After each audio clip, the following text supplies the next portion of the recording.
Yeah, good. Thank you. Thank you. So it's 7 o'clock, October the 20th. Girdwood Board of Supervisors regular October meeting. Do a couple of statements. The record. Girdwood Board of Supervisors. Some of its committees and subcommittees are subject to the Alaska Open Meetings Act as found in Alaska Statute 454.62.310 and Anglo Municipal Code number 25, public meetings. Girdwood Board of Supervisors operates under the Public Meeting Standards of Conduct. Girdwood Public Meeting Standards of Conduct. Call the meeting to order at 7 o'clock. Land acknowledgement. The Girdwood Board of Supervisors acknowledges the indigenous peoples of Alaska whose land we reside on. The community of Girdwood, situated between the areas known to be Dena'ina and Aluptic homeland, respects the people who were stewards of this land for generations.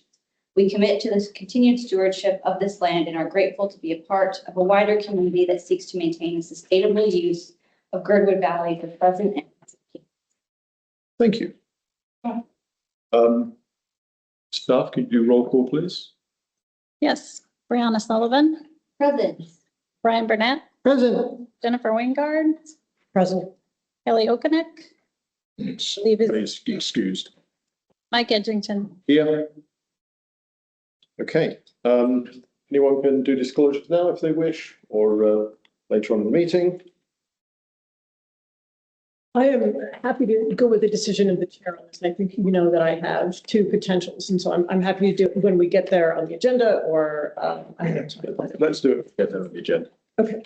Okay. Thank you. The public is encouraged to ask questions, to provide comment. Please raise your hand in person or virtually. Wait to be acknowledged. Help discussion stay productive. Direct your comments to the board rather than other members of the public. Keep your comments focused on the business under discussion, and please be respectful of everyone's opinions. We have a couple of upcoming meetings. There's a joint meeting regarding the Holton Hills additional use and planned unit development. That is tomorrow night at 7 o'clock here in this room. And we have a part 2 rules and goals to be scheduled. Community Wildfire Protection Plan. Public review is to be completed. Comment periods November the 11th and November the 30th.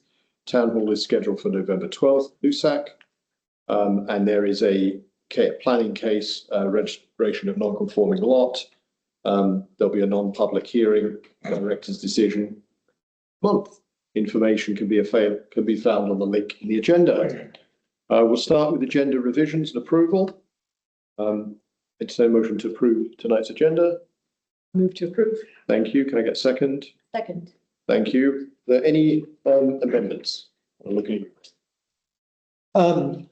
I would like to suggest in old business that we move the award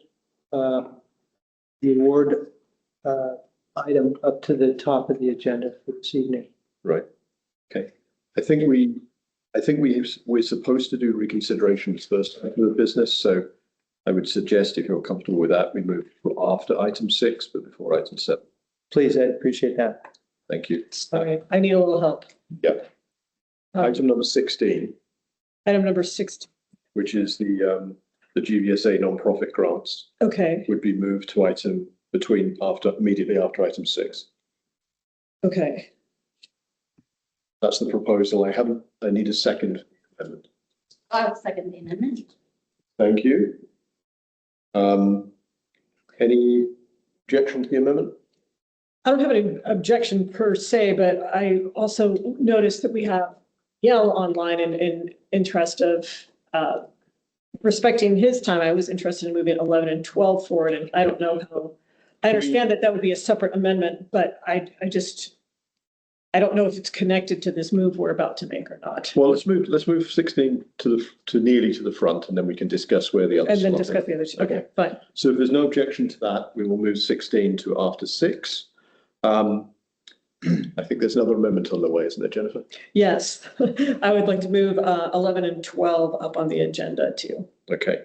Can we move them after 16 before 7? Sure. So 11 and 12 will go before item number 7, after item number 16. So Those following at home, old business will be item 6, then 16, then 11, then 12, then in normal order, 7, 8, 9, 10, 13, 14, 15, etc. Second the second amendment. Okay, and I'm going to presume that there's agreement. Any objection? Not seeing any. That's the agenda. So we now have an amended agenda. I see Bryce's hands up. We'll call on Bryce briefly. Normally we don't have public, but Bryce, go ahead. Yeah, thank you. I just have a little personal problem with my name being specifically mentioned in the agenda. This was an LUC action, and it should be regarding the FCC, not the individual Bryce Wilbank. So I have a frustration and a bit offended by my name being a number 20. Thank you. Okay. So amended agenda, approval of the agenda as amended. Any objections? Doing it by consent. Okay, we're done with the agenda. Minutes approval. I'd entertain a motion to accept both sets of minutes. Move to approve both sets of minutes. Thank you. Second. Thank you. Any discussion? Any objections? Okay, minutes are approved.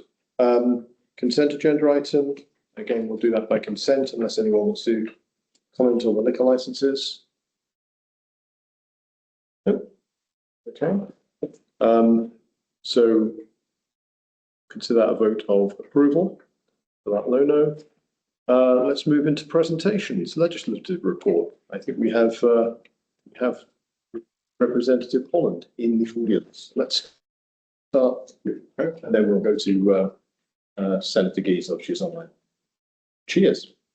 Perfect. Well, good evening. I'm Kai Holland. I'm House District 9 representative of the legislature, and I appreciate just having a couple of minutes.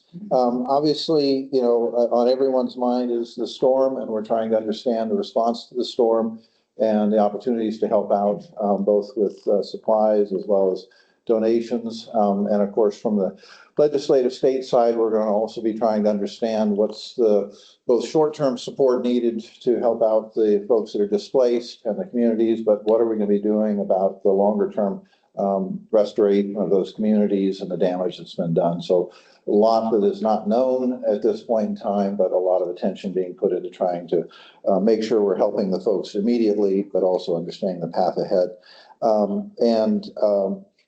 I've also been, you know, involved in just since the last saw just a lot of different meetings, AFN last, other workforce development activities. Tonight, though, I wanted to introduce Tim Truer, who's here tonight. Tim has joined the staff.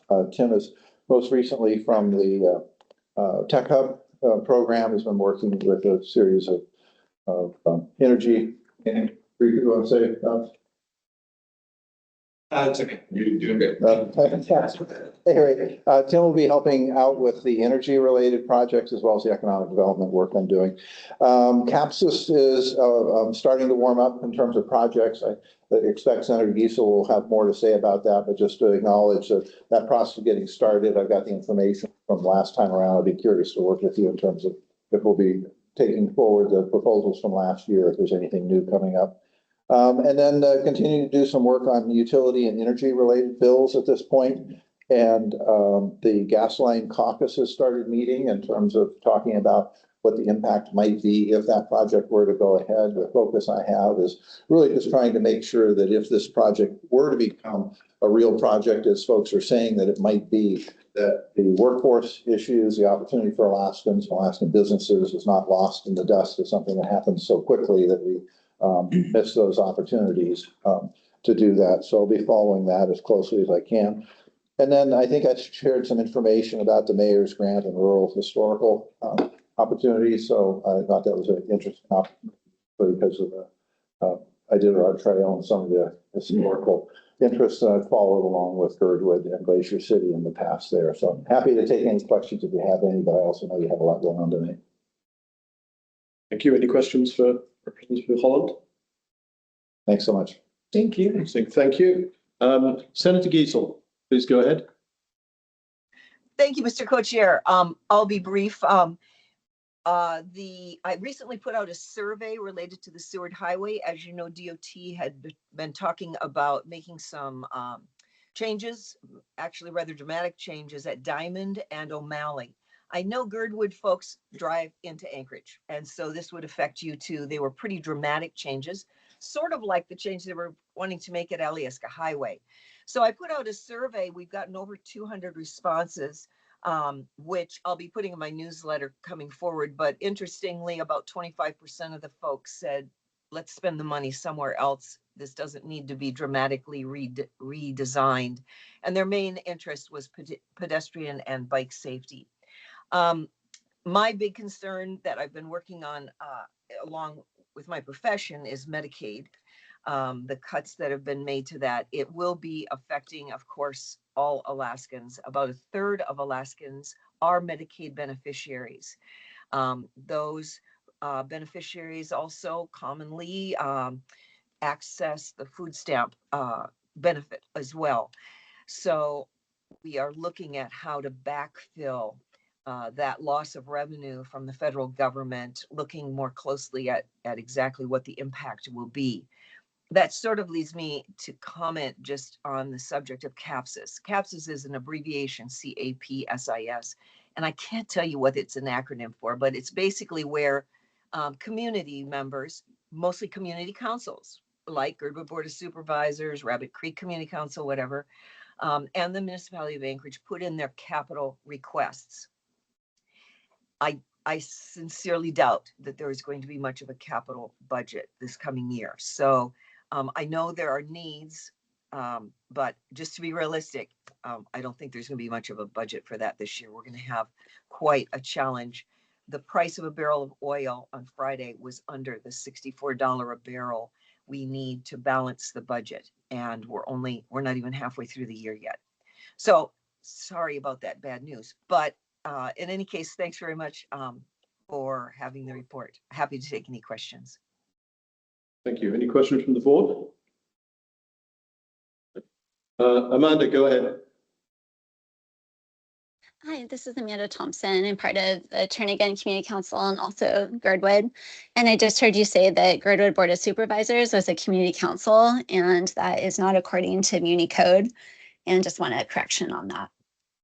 Well, I appreciate that, Amanda. And in my view, this Board of Supervisors does not function like a community council. However, to find the meeting link tonight, I went to the community council page on the municipality of Anchorage.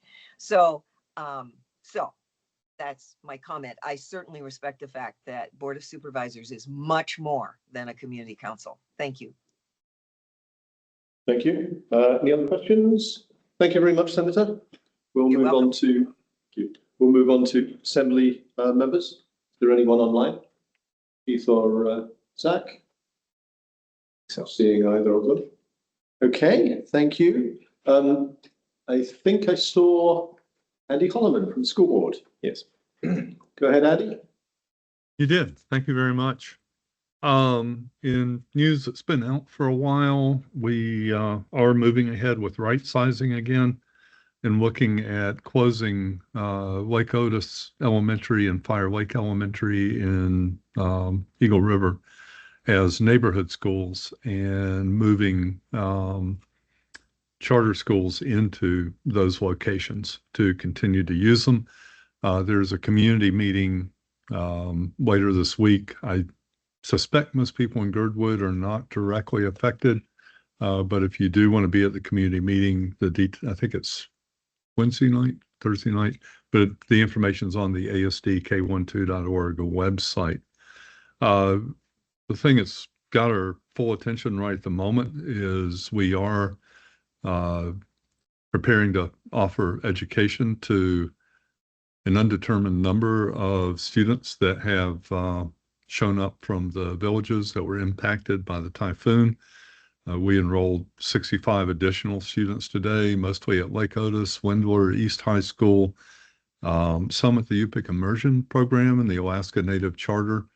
And of course, it's a very uncertain situation.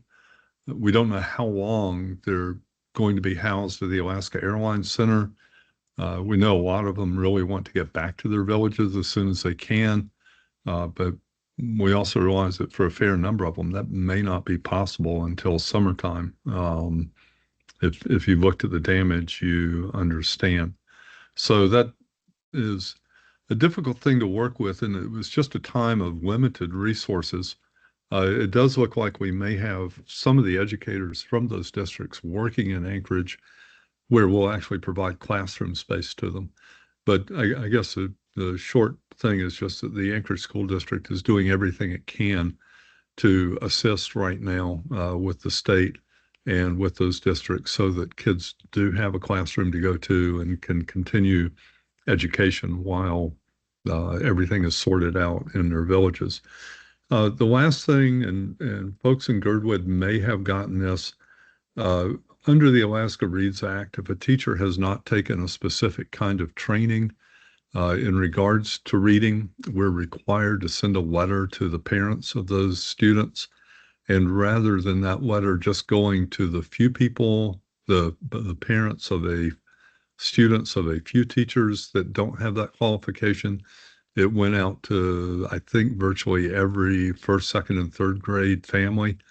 The vast majority of our teachers do have that training. And the other part is it's a relatively small part of professional development. A lot of them are quite qualified to do what they're doing even without that class. So if you did get that letter, you should have gotten a follow-up today letting you know that it was sent to so many people in error. And sometime in the next day or two, administration will try to get this targeted correctly so that only the parents of students that have a teacher that haven't taken that training yet get the letter. But the vast majority of our teachers are fully qualified under the Alaska Reads Act and were before as well. So that's everything I've got for you right now. If anyone has questions. I just have, sorry, do you have a question? Please go ahead. I'll go first then. Okay, thank you, Mr. Holman, and always for your updates and thorough information. I feel like it's already the time that you switch. Are you going to be our representative in the coming months, or is it switching? Or is that in the spring? Oh, I don't expect any change until April when new board members are sworn in. Great. Okay, thank you. I'm jumping way too far ahead. But after that, I will be gone. I had hopefully a quick question for you. You mentioned there were 65 new students enrolled today. Do you know how many were enrolled last week? Because I think for funding, it's only students who were there up until Friday, isn't it? You don't receive student allocation. Yeah, I'm not sure the exact dates, and also it's not clear that these students will be staying very long. And they may move, some of these families may relocate with relatives or friends, so they could be out in the valley or they could be in other villages that weren't hit. You know, this is a blip right at the moment. So I don't think we're really looking at the funding issue right at the moment, except, of course, we were short of funds before this started. But after a week or two, I think things will settle out a lot more. We'll have an idea of who's going to be with us for a few months, who's going to be with us for the rest of the year, and who might be going back in a short period of time. Very, very fluid situation right now. Very uncertain. Thank you. Amanda, question? And I am a teacher for ASD, but speaking on my own behalf. And there are 4 students from Girdwood who are part of Rilke Charter School. Mhm. And the ASD administration made an announcement that Lake Otis, it was their intention to offer that to Rilke for repurposing. What is your latest info on how the usage for the flood refugees affects that? Well, Lake Otis will continue to function as is through the rest of the school year. So I don't think it'll have any impact on it right at the moment. The one thing that could be a change is if a significant number of families wind up relocating to Anchorage indefinitely. And if they are in that area and they swell the numbers at Lake Otis, But it really, I think, would take close to 100 students to really change the math on it. But right now we just don't have good numbers to work on. But like I say, nothing was going to happen before May or June anyway. So we've got a little time to work on that.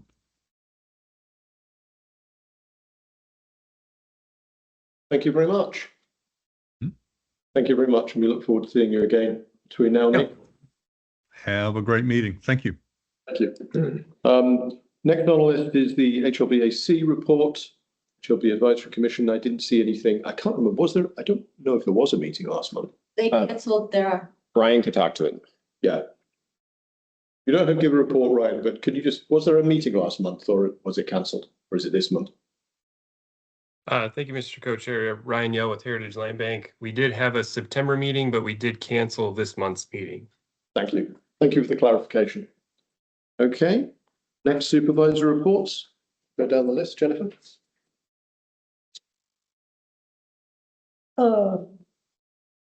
Actually, I don't have much to report that is not already in the LUC minutes. Okay. Nothing to report?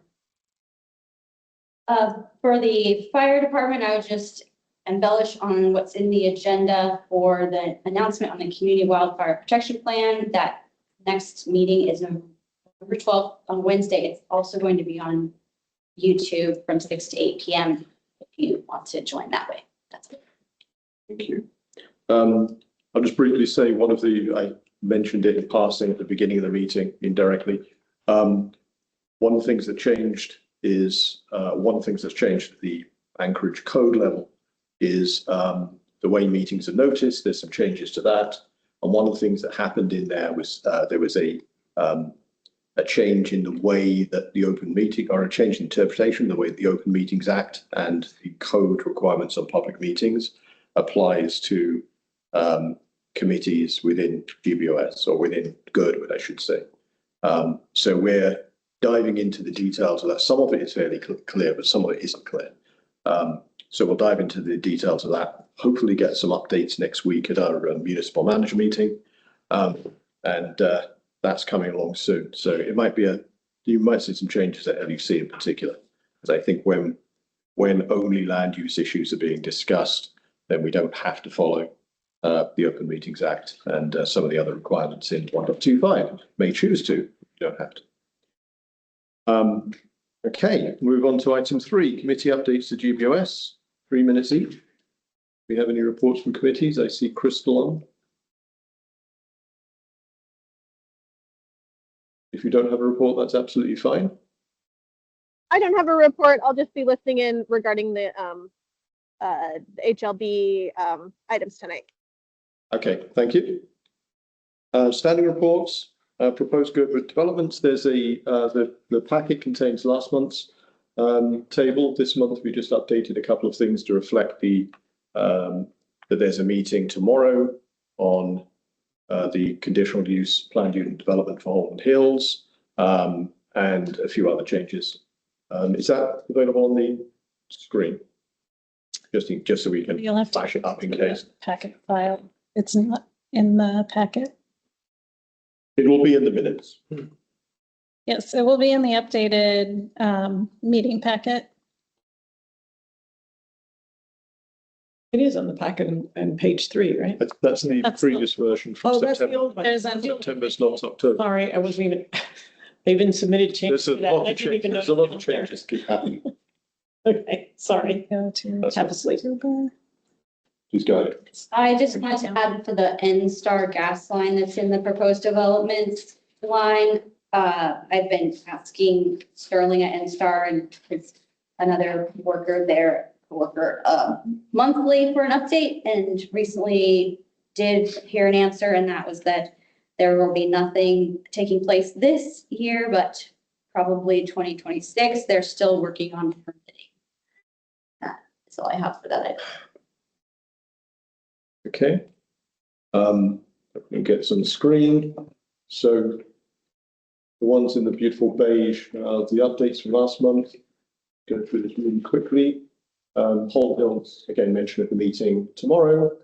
Hotel retail store, there was the assembly ordinance that changed the code to allow retail uses on GC10 was passed earlier this month. So nothing more is going to happen there until there's a particular plan, a development plan. If it's more than 4,000 square feet, that'll require a major site plan review. Heli skiing, I believe there's an appeal against the state police, which is an update from last month. Girdwood Industrial Park we're talking about tonight, and the one below that we're talking about tonight, which is you go down on the screen. Thank you. Orca Mountain View, and my understanding, but I would definitely be happy to be corrected if this is wrong, is the proposal for a water pump, a well at the back of 150 High Tower has probably gone away, or at least it's on hold. I say it's on hold. There's been no news. Yeah, okay. So they're the major updates, and other things are happening. Obviously, in the background, plenty of private housing is being built. There's no questions on this. We'll go on to any particular updates for Airport Parcel H. Anything specific? I think this has moved into the legal realm now. Say non-property tax funds, we haven't got any update there, but we are talking about short-term rental tax later. Rules and procedures, we have, again, work to do. We haven't got a scheduled meeting. STR registration and regulation, that again is coming up later in today's meeting. Any other comments or questions on the standing reports? Okay, we'll move on to service provider reports. Start with Chief Weston. Chief is not here, so sorry.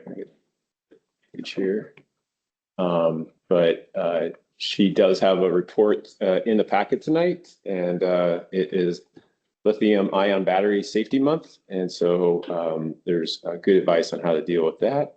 And she has 4 EMT firefighters starting paramedic school this month, 7 new members, and October is fire safety month, and then working on several things here as listed up here. I believe she's actually in sick at the conference right now, but she is out of office. And then funding update, she says no increase for funding in EMS and no FEMA staffing grant for 2026. So she'll probably talk with us about that later. And then you can see the stats here for September and the calls that they had for service that month. So as always, this information is in the GBOS packet if you'd like to look at it closely. Thank you. Any questions from the board? Just mentioned, there's all sorts of service resources provided. So I discovered they actually had a chimney brush, if you need one. This time of year, if you're starting, if you can start fires indoors, I did to check your chimney. So they have things to look. So thank you. William Police Department. Did I see the chief online? Please go ahead, Chief Asher. Good afternoon. I've sent over the stats for September 2025. We've changed the formats of the stats around to better reflect the types of calls Whittier Public Safety is doing in Girdwood as well as in Whittier. So the total, like for example, the total number of calls for service that we received was 334, of which 217 was Girdwood, and Whittier had 114. Amongst those 114, it's broken down the stats because we included fire and EMS on the Whittier side on that. So those are total number of calls for service. On the then each calls of service is broken down by individual category on the additional pages. Additionally, on the last part of it, we've put a separate bracket of the number of citations issued during the reporting period. In Whittier, 13 citations was issued, Girdwood 8.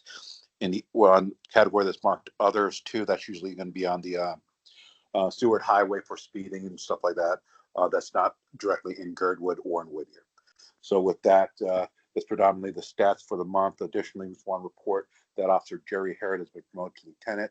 He is assuming the position of Lieutenant Joe Corbett, who retired from the Whittier Police Department.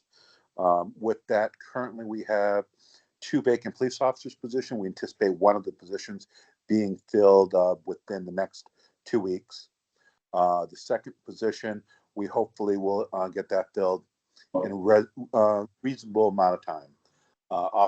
Last month, I believe I mentioned that Officer Corey Smith resigned from Whittier Police Department. Him and his family relocated down south to Texas, so his wife and him could both pursue their professional careers in Texas. Other than that, Whittier has been continually doing different areas for periodic traffic enforcement in different parts of Girdwood as well as in Whittier. And you'll see officers here and there. Additionally, the other thing I want to just mention is this Saturday, the 25th, we're doing ice cream with the kids. Thank you to Girdwood for hosting it, the ice cream shop for hosting it, as well as Mr. O'Malley for putting together everything to host that event this Saturday from 11 a.m. to 2 p.m. over at the ice cream shop there in Girdwood. If you have any questions, I'm free to answer any questions that you may have. Thank you. Any questions from the board? Yeah, Go ahead. actually. Thank you for this presentation. I like the way the information is laid out. I can't help but notice that out of the Girdwood calls, it looks like a significant percentage are security checks, and more so than Whittier. Is that, and forgive me that I'm not on top of this, I guess, but is that typical of other months? Some months is down, some months is high. It's usually, a lot of it also depends. Sometimes we have officers overnighting or not only doing the whole shift in Girdwood because they're working nights. So especially in the evening time, there's a lot of security checks since Girdwood is a bigger community and more spread out. And I double check. I thought I sent it over to Kyle, but I didn't. I'll make sure I get sent over. But we revamped our stats starting in April to date. So that's going to be sent over to Kyle. So you guys can also see that. There's been some months where the security checks have been increased in Whittier versus Girdwood, but majority of times the security checks is usually like a lull in patrol. So officers are more able to do more proactive enforcement in both communities, and both communities will have security checks higher than other calls. Thank you. And can I ask one? Yeah. It's sort of related. Could you address whether or not the 27 traffic calls in Girdwood are at all connected to the issues at the school? No, there are various ones. There's usually going to be a lot of them are going to be speeding on Alyeska Highway and various roads. We had a few calls in the school area. That was when we specifically posted officers there for specific traffic enforcement, but that's for the whole totality of the month. And a lot of those are going to be speeding calls on the highway in Alburg area. Okay, then sometimes we have targeted areas off Timberline as well as off of Crow Creek. So that's what most of those calls are from. I think we might have had a few calls in the school area there, but not as much as on the highways. Good. Thank you, Chief O'Shea, for the all of the data this month and, well, from last month and previous. Thank you very much. Thank you. Just a quick question. I think I'm half caught your answer, and I just wanted to follow up on it.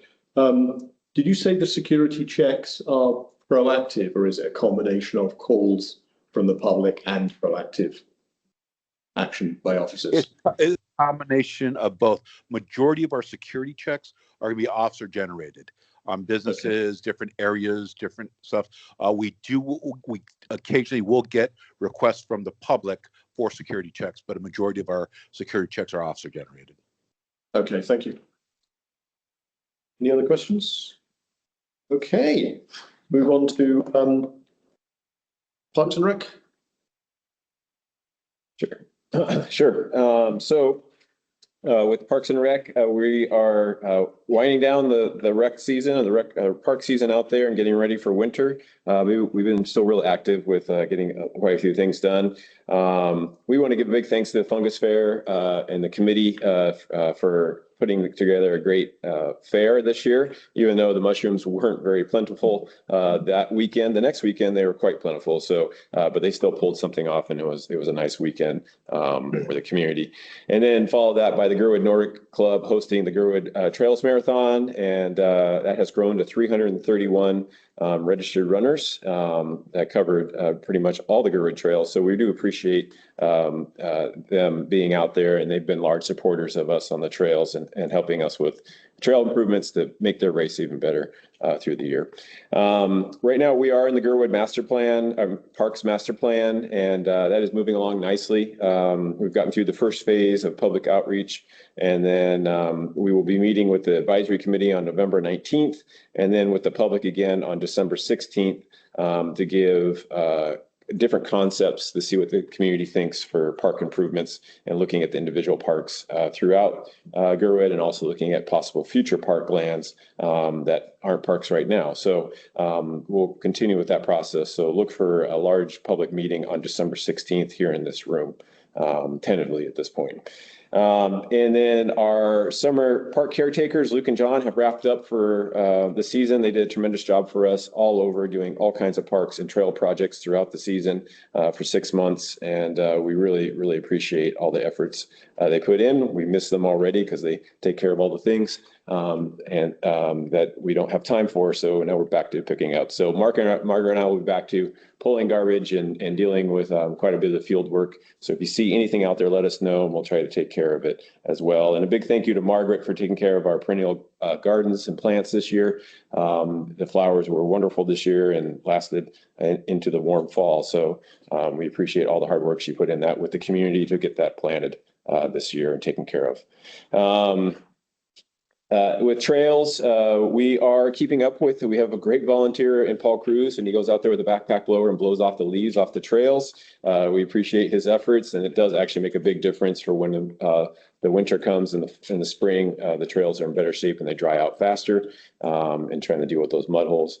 And then we're preparing for next year's summer projects at this point in time. So we're getting ready for that, and we'll be chasing hopefully grants over this winter to hopefully get some more work there, but we do have some grant funding left to work on those into next year. As always, Margaret does a great job of keeping our website up to date. And then we're trying to be more proactive with the GBOS page to post different road closures and things like that. We just got added to a list that will give us more of a heads up when road closures are coming, like water repairs or sewer repairs, things like that. So we can just let neighborhoods know. And then with the Holton Hills, we've been trying to stay ahead of that as well to let the community know when there's going to be road closures or limited traffic through there. Most of the work is done out there now that the paving happened last week. Just a few things to work on, but for the most part, the interaction with the high tower will be very limited, if not at all, and they'll go into a winter shutdown mode before long out there. So switching over the roads, we are definitely in fall conditions, and we are getting prepared for winter. The contractor is for sure.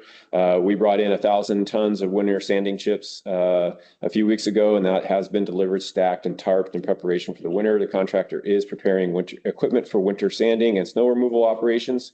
We're hoping more of the snow removal this year and less of the sanding. And then we did a bunch of asphalt repair 2 weeks ago on Alberg, the approach at Ali Escoview, and then a bunch of pothole repair throughout the asphalt roads to get them prepared. And then our grading crew is just trying to keep up with the potholes, and we're hoping we can just get to a point where the roads are frozen and the potholes are pretty much gone.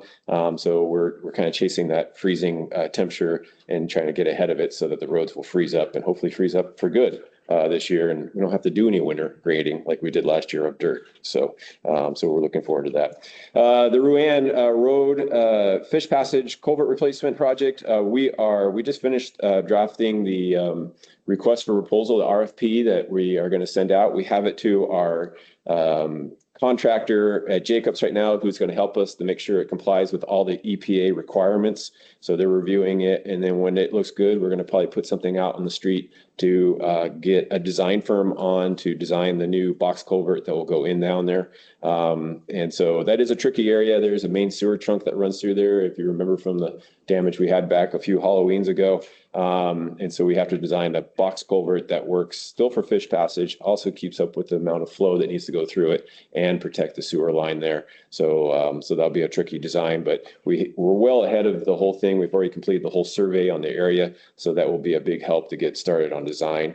And the goal is hopefully to construct next year, but that all depends on how the design process goes. And then, what is the good window to bid it and hopefully get a contract price that is competitive. So we'll be working through that as well. So, and then the Davos culvert project is completed over there, and we just have now it's settling in. We have a little bit of erosion down there. We're going to fix that here and probably this week, just to get that tightened up. It's nothing unusual. It's just the way it has to settle out, and then we just have to shift some rocks so that it works better on that location. And then we put a new fish culvert in up on McGeeve. That was a tricky culvert in itself, but that got in and that's completed. And we did a bunch of ditching work up there as well. So that is done. If the weather allows, we may do just a little bit more ditching this week on the availability of the ditching crew. So we'll see if we can hammer out a couple more things before it gets too dark and too late. So let him in. And then overall, our budget is exactly where they need to be. The contractor is behind on billing. The owner itself has been he works in the field with the crew all summer, and now he's just catching up on everything. So I've been working through with him on quite a few bills, but our first one came in for April, and he's still working on the other ones. But I have a very good idea where we are because I keep daily logs on all their hourly. So I'm just waiting on them to give me a bill that I can go through and proof. So we'll hopefully see those here in the coming weeks. And then so roads is right where it needs to be for this time of year. And then Parks and Rec, same as well. We are making that move to capital, so that's happening right now. So we'll probably see that in the second assembly meeting of the month, the contribution to capital. So that will change there. And then what happens in a lot of these budgets is the IGCs don't get charged until almost January. So the intergovernment charges that we get from others. So it's kind of skews our budgets. And then we're kind of right where we need to be with police and fire. So for the most part, everything's looking good going into the last 2 months of the year, of the fiscal year, that aspect. So, but overall, that's what's going on with Parks and Road at this time. Take any questions. Question? Kyle, we've been doing a lot of work on Alyeska View around Loveland up on Mejev and a few other passage. It looks like the area's getting pretty tore up over there with that new utility work that's happening in the Alyeska parking lot. Are we confident that the ditching and culverts going in there are gonna be up to the standards that we've got in the ditches around there to reduce runoff? For the most part, yes. We'd had Fish and Game out on Friday. They came out to do inspection on site. They aren't done in that area. What's going on in that location is the Alyeska Resort is tapping into the sewer line on Alyeska View. So they're coming down through tier 2 of the parking lot. And then they had to put a sewer, I believe maybe a water line, into that location to tap in there at the intersection of Alyeska View and Loveland. I am watching that. The material went back in. The ground is still pretty wet and it's kind of mushy. So we want to make sure that is going to dry out. And then Fish and Game does monitor what the final culvert creek will look like there. Our culverts that are within the location were not touched, but they did install their own culverts on property that Fish and Game once again permitted and will be inspecting. Oh, right on. Thanks. Any other questions? Following up that last point, but they're tapping into the water and sewer line there. Is that for existing use or is that new? New construction. Oh, okay. Yep. Thank you. Anchorage Public Library, report. I can speak just briefly on behalf of the library. Katerina put together this list of things that are coming up here shortly. There are a lot of unusual, for us, programs. She's really trying to expand the types of programs that she's offering. There's the usual kids stuff, so nothing ever goes wrong with you when you start off with Little Monsters game night. But after that, like a lot of things for adults, a lot of things for people who are looking to become more informed. So please do take a look And then the following couple of pages are, I think, the rest of October and November's calendars so that you can keep an eye on what's going on at the public library. Thank you. Okay, any questions on library? Okay, excellent. In that case, we'll move on to public comment. Public comment limited to 3 minutes per person on items not on the agenda. And please state your name and location. Anyone want to do public comment?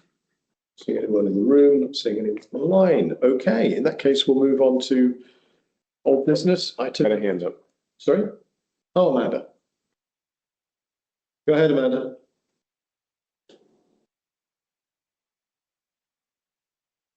Can't hear you, Amanda. Your mic's off, but we can't hear you.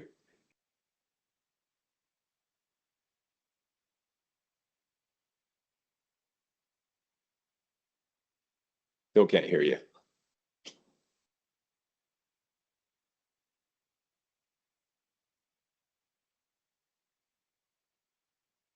Okay.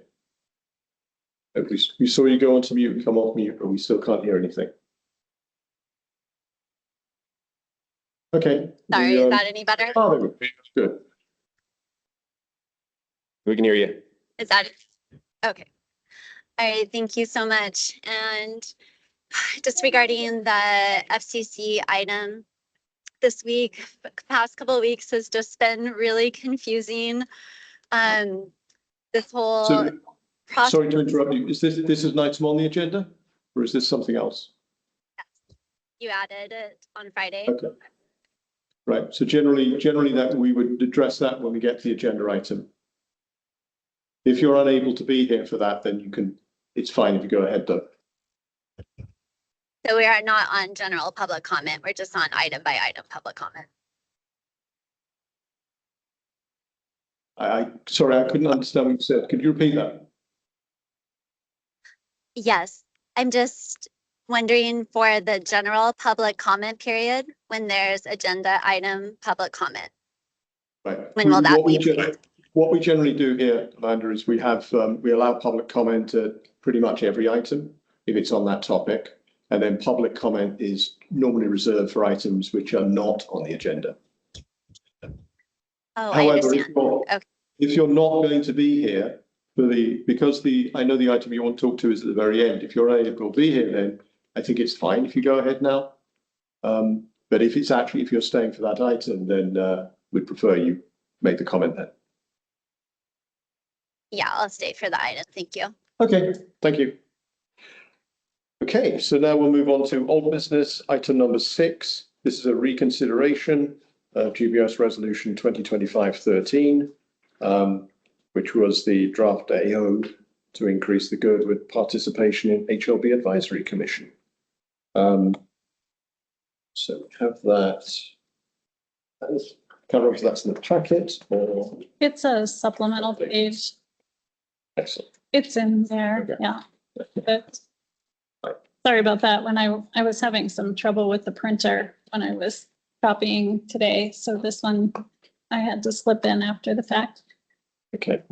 So just to remind everyone of the process, this is one of those cases where we had a general idea of what we wanted to say in the resolution, and it was clear from discussion that there was some non-trivial language change. So what we did was we went away, Jennifer primarily and me, put together a resolution which we think captured the essence discussed. And then it got sent around to everybody, and then you have 24 hours basically to say nothing or to object. And I think what actually happened in this case was realized when we were rereading it that we made a statement in here and that therefore that we hadn't actually made an official decision on. So it seems like because this wasn't time critical, it seems like a better idea to have a deliberate decision on this rather than just sort of let it slip through. So that's where we are now. So what we have to do first of all is reconsider the issue. So basically, are we going to send this through as is, or are we going to make any changes? And specifically, I don't think we ever made a decision that we were going to take a position that we wanted 3 seats. We discussed it, but I don't think we ever had a vote on it. So I think that's why I think we should probably have a deliberate vote. So if I can speak to that, Yeah. I'm happy to do that. I thought that the discussion was not necessarily at the last meeting, but as part of one of our responses to the HLB work plans.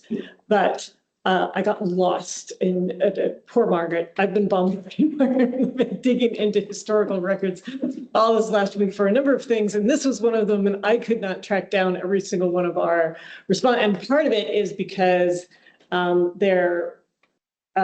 of our, I couldn't find it under resolutions. If they're not kept as resolutions, we typically, one of the ways I found, like from the most recent ones, were the lists at the end of the latest work plan, but HLB appears, it seems like those are archived. So anyway, long story short, it's probably easier to just vote again anyway. But that's where that came from. I was like trying to justify myself of where I thought that came from. But yeah, I got deep into Anchorage municipal history this week. Thank you, Jennifer and Mike, for your work on this and last month and this month. And my only confusion with it is that we're responding to, is it an AO? It will be an AO. It will be an AO from the administration that's offering or giving 2 seats. So we're writing a letter of support because they need that in order to move the AO forward. But then we're saying, are we referencing the AO here and saying we agree with it, but we also would like 3 seats? That's the part that makes it a little foggy. Yeah, right. So just the first thing we need to do is basically make a decision on, are we going to revisit this or are we just going to affirm this document? Mm-hmm. So I prepared that amends therefore to just simply say, I know I have it in writing, but because it's easier if it's written down than if we try and say it out loud. But basically, it cuts out the first part. So it says the Board of Supervisors. There we go. The Board of Supervisors resolves its support to update Anchorage Municipal Code to designate a second HLB seat for Girdwood resident. So, and there's also a small change if it's majority is in Turnigan, but it's not the majority in Girdwood. I don't care. That's just for completeness. But the second one would be if we choose to reconsider, we vote on Amendment 2 and then we've made an affirmative decision one way or the other. That's probably good for records. Because as I think Jennifer has found, when you don't have everything recorded from the past and everything isn't clear, it can be difficult to work out what we meant a few years ago. So if there's any more is there any more discussion on what the purpose of the reconsideration vote is, or on whether we should do the reconsideration? I don't know if I think yes. Correct me if no. No, what I did want to clarify that. So I talked to the Muni manager about this, I talked to somebody at the Muni who said, "Oh, I wish we'd known that. We didn't understand this." And so the other reason that that got written the way it was is to clarify this for the Muni, rather than us coming back and saying, "Okay, that's great. Now we want something else," right? But that's assuming we do want that. Maybe we're happy with, I'm not happy with 2, but if this board is happy with 2, then that's a different thing. Let's do a roll call. Yes, sure, Amanda. Do you have a question? Is that about the reconsideration process or about the substance? My one thing that I was curious about is, are we able to add, or is this an inappropriate time? I would like to see a Department of Natural Resource employee work sitting on the HLB board too, in addition to us increasing. Is that something that we can propose? What we're doing, we could in principle. I think this item is specific to something we've already asked for. The administration is prepared in ordinance, and we want to make sure that when it's submitted, there's a statement from us that this is what we want to do. Understand. But yeah, in the future, absolutely, we could look at that. So I think we should go to reconsideration, or we should do a roll call for the reconsideration. So again, this vote, a yes would be, we formally go through this again. We either pass it, possibly amend it. A no would be it stands as it originally was proposed last time. So for the motion for reconsideration, are we considering that yours was the motion and Jennifer was the second already via email? Yeah, we can do that. We can say, yeah, I'll make the motion. Or do you want to No, I do think that formally right now? we've already recorded it. Yeah. So I was mover, Jennifer seconded. Now we can move to a roll call vote. Great. Again, a yes would be we discuss it again. A no would be we stick with the original version. And this being the original version here. Yes. Okay. That's the motion. Okay. So ready? Sorry. Ready for a vote? Yes. Okay. Brian Burnett, Yes. Jennifer Wingard, No. Brianna Sullivan, Yes. Mike Edgington. Yes. Motion passes 3-1 or 3-1. Okay. So what I think we do now is either move this version or move the amendment version or the amendment. I don't know. Somebody could do that. All of the amendments for discussion. Okay. So amendment 1 or amendment 2? I said amendments, but I'll start with Well, one. I'll do both. Let's do both then. That's fine. Both. Both. Okay. Have a second? I'll second. Okay. So we have effectively, this would be a change in the language to just say support the second seat and take out the language for the third seat, which is cleaner, but not necessarily what we want in the long term. Any discussion?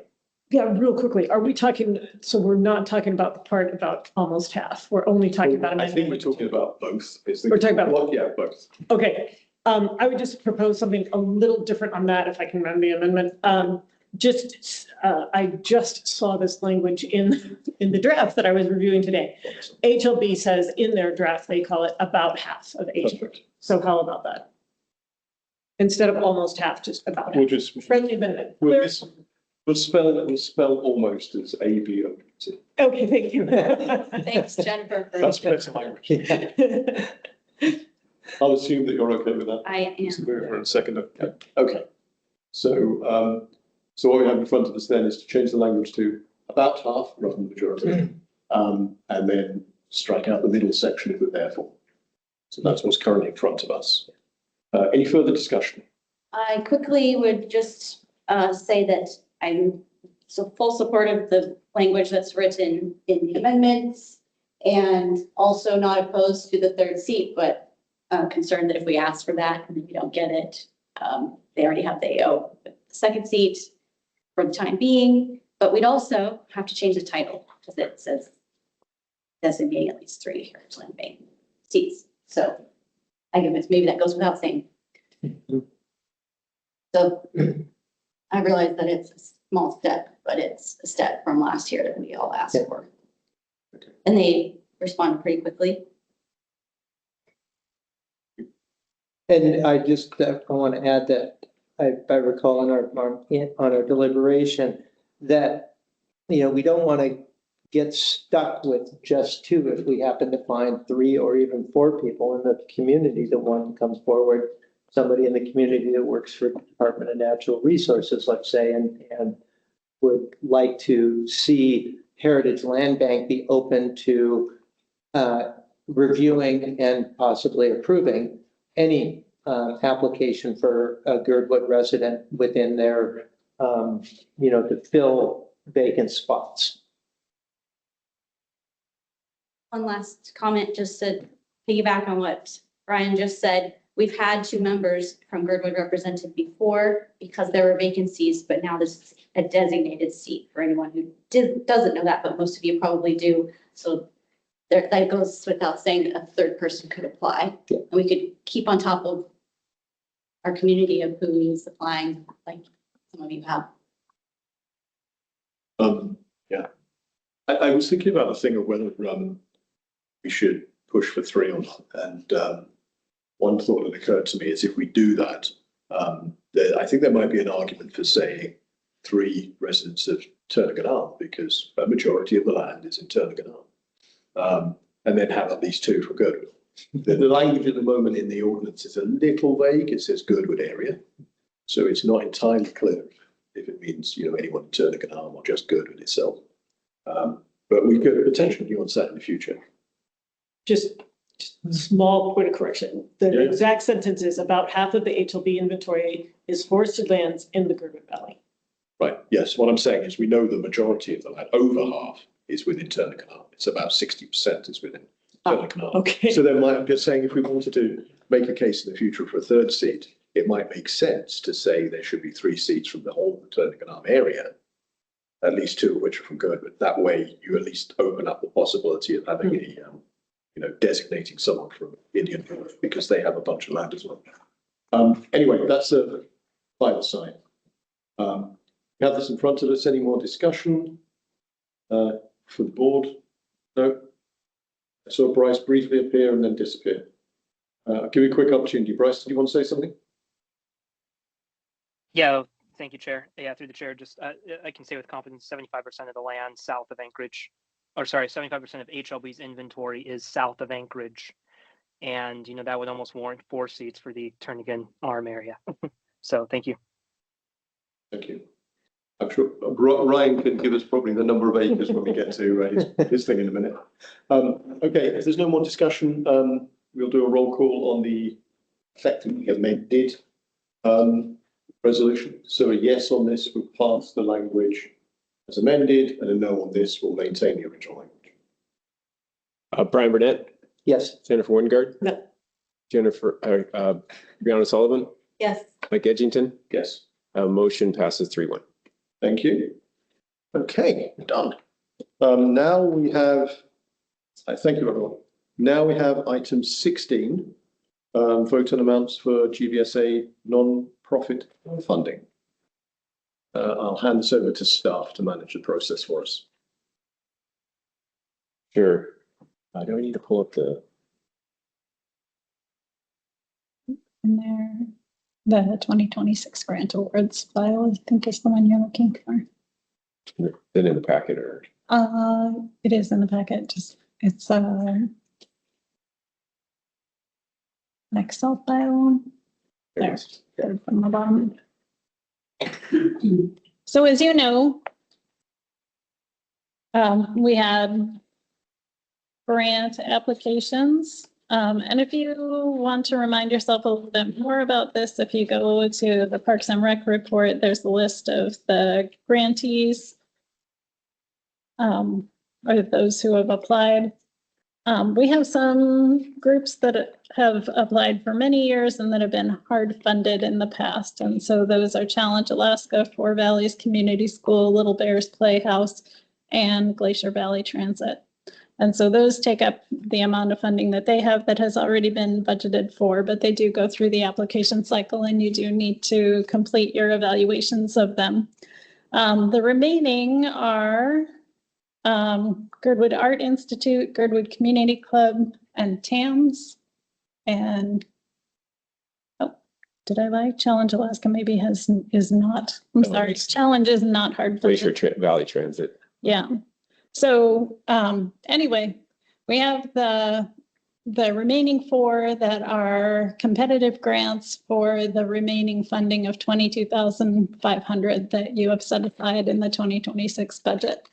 And so at this time, if you look at the bottom line there, those are the amounts that they've requested in 2026, $2,500 for TAM, $10,000 for Challenge, Art Camp at $7,775, and KUL at $8,000. And so your assignment from the last meeting was to stay within budget for all of those grants and provide us with what your numbers were for funding so that we can calculate, and then they'll be averaged, which all works as long as you stay within budget. So Yeah. So if you're ready, General comments or questions first from the board? Yes.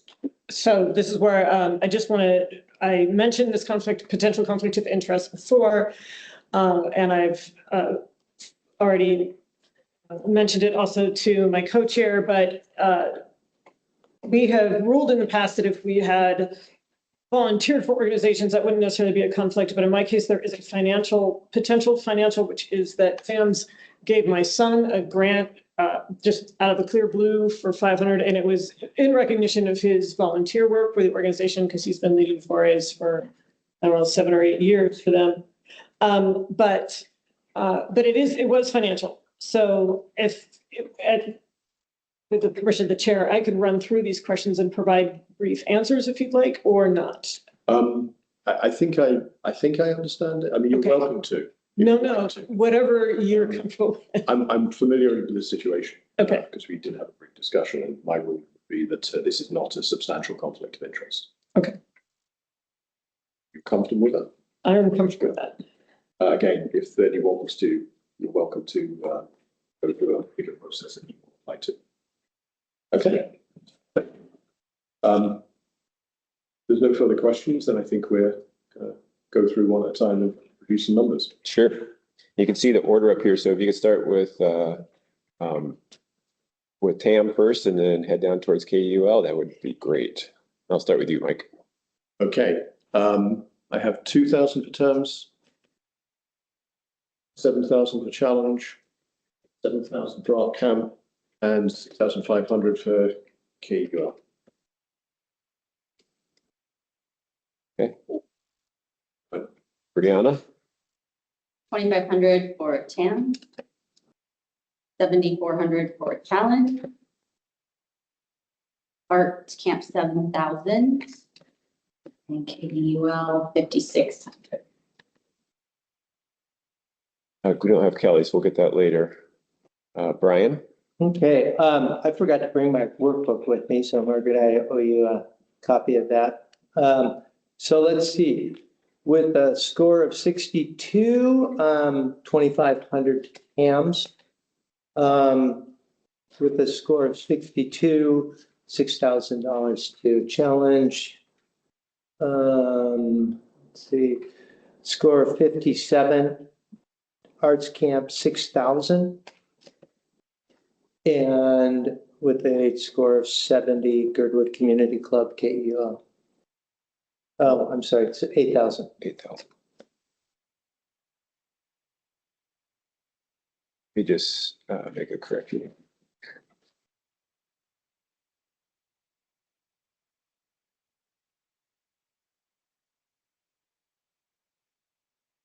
Okay, thank you.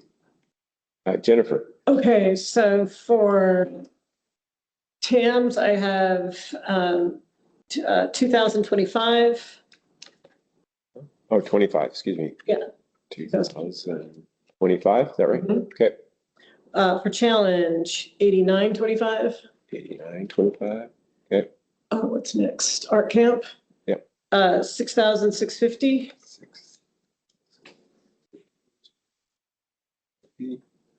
Okay. And KUL 4,900. Okay, so that gets us there. We're missing Kelly's at this point in time. But averages got really screwed up. Procedural question. Usually we make a motion for the numbers, but if Kelly's, or we have an absence, should we just move the art funding tonight? They didn't submit their. Do we have a deadline for when we have to have these numbers? No. Okay. No. Stop in there. Something's wrong with our thing here, but we have your numbers, so we'll get the averages all figured out. And then we'll get Kelly's numbers as well. Okay.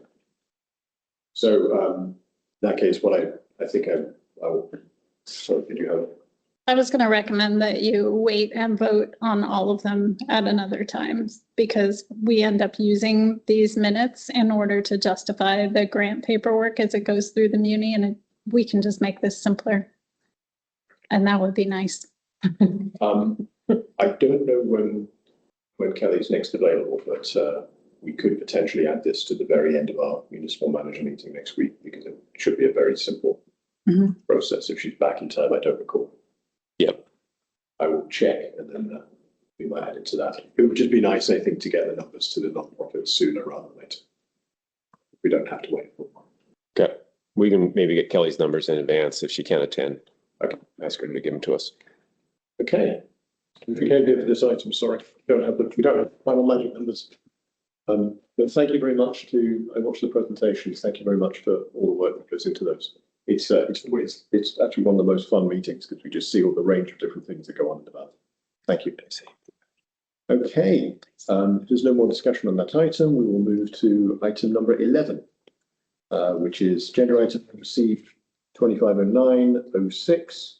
OEC recommendation for GBOS support regarding subdivision of track B for the industrial park. Ryan, you're on. Yes, thank you, Mr. Co-Chair. Ryan Yo with Heritage Land Bank, and thank you for reordering and rearranging the agenda this evening to move this item up. I do really appreciate that. This plating action that we are proposing will subdivide the Girdwood Industrial Park into 6 tracks. 5 main tracks within the proper of the Girdwood Industrial Park, with 1 large remainder track that would be encompass the Girdwood open space area. I did give a presentation on this, if you recall, at last month's meeting, but I do apologize. I was a little under the weather during that presentation. But I would be happy to answer any questions and provide any clarifications if there's any confusion after that presentation from last month. Okay. Sorry about interrupting. Any questions?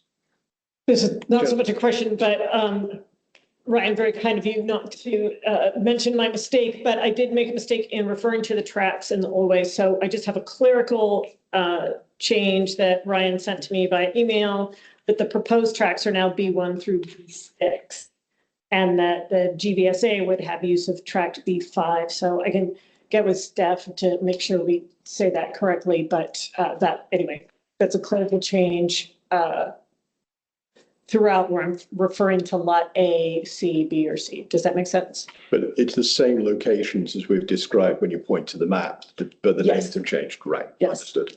Is that correct, Ryan? Did I get that right? Correct. Okay. Okay, thank you. Any further questions from the board? From anyone else in the community? We're not able to see hands currently. Okay, thank you. It doesn't look like there are any. Okay, thank you. In that case, thanks again, Ryan. It's good to hear your voice back to normal. Let's do a roll call vote on the resolution. Do we have a motion? Yes, we do need a motion. Could we have a motion on the resolution? Can we have a comment before that? Who is that speaking? This is Bob Wolf. Oh, yeah, sure.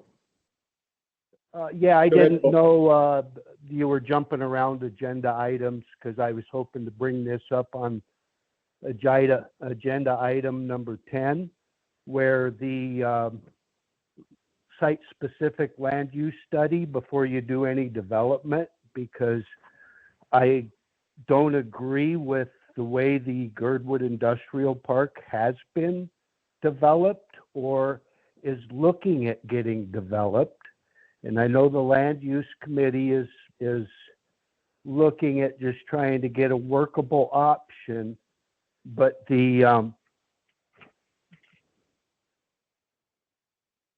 HLB feasibility study and analysis of options, or the workable options, were mostly results of what was less impact on the HLB fund. The Girdwood Industrial Park is the only industrial area, and it's extremely limited, as you know. And there has never been a study or a plan, to my knowledge, of what's going to happen down there. And now you're looking at trying to I know kick the ball ahead and it's going to benefit my business to a degree. But in the last 10 days, I started moving my things from my lot that the Girdwood Board of Supervisors is going to obtain once I vacate.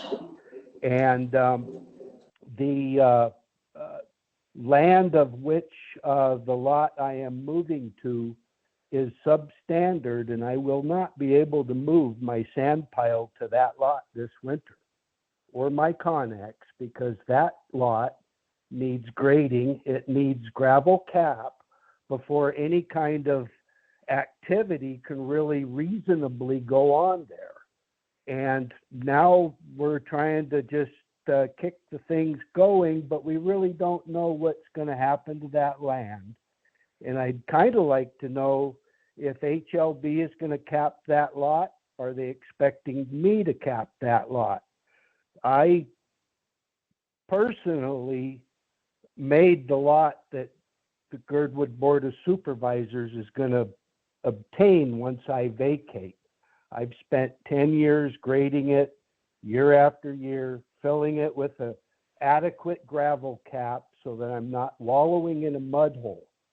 And so that's my opinion on the way this Girdwood Industrial Park's getting developed. And I hate to see it get developed in a manner that's less impact on HLB fund, but a unreasonable impact on this community.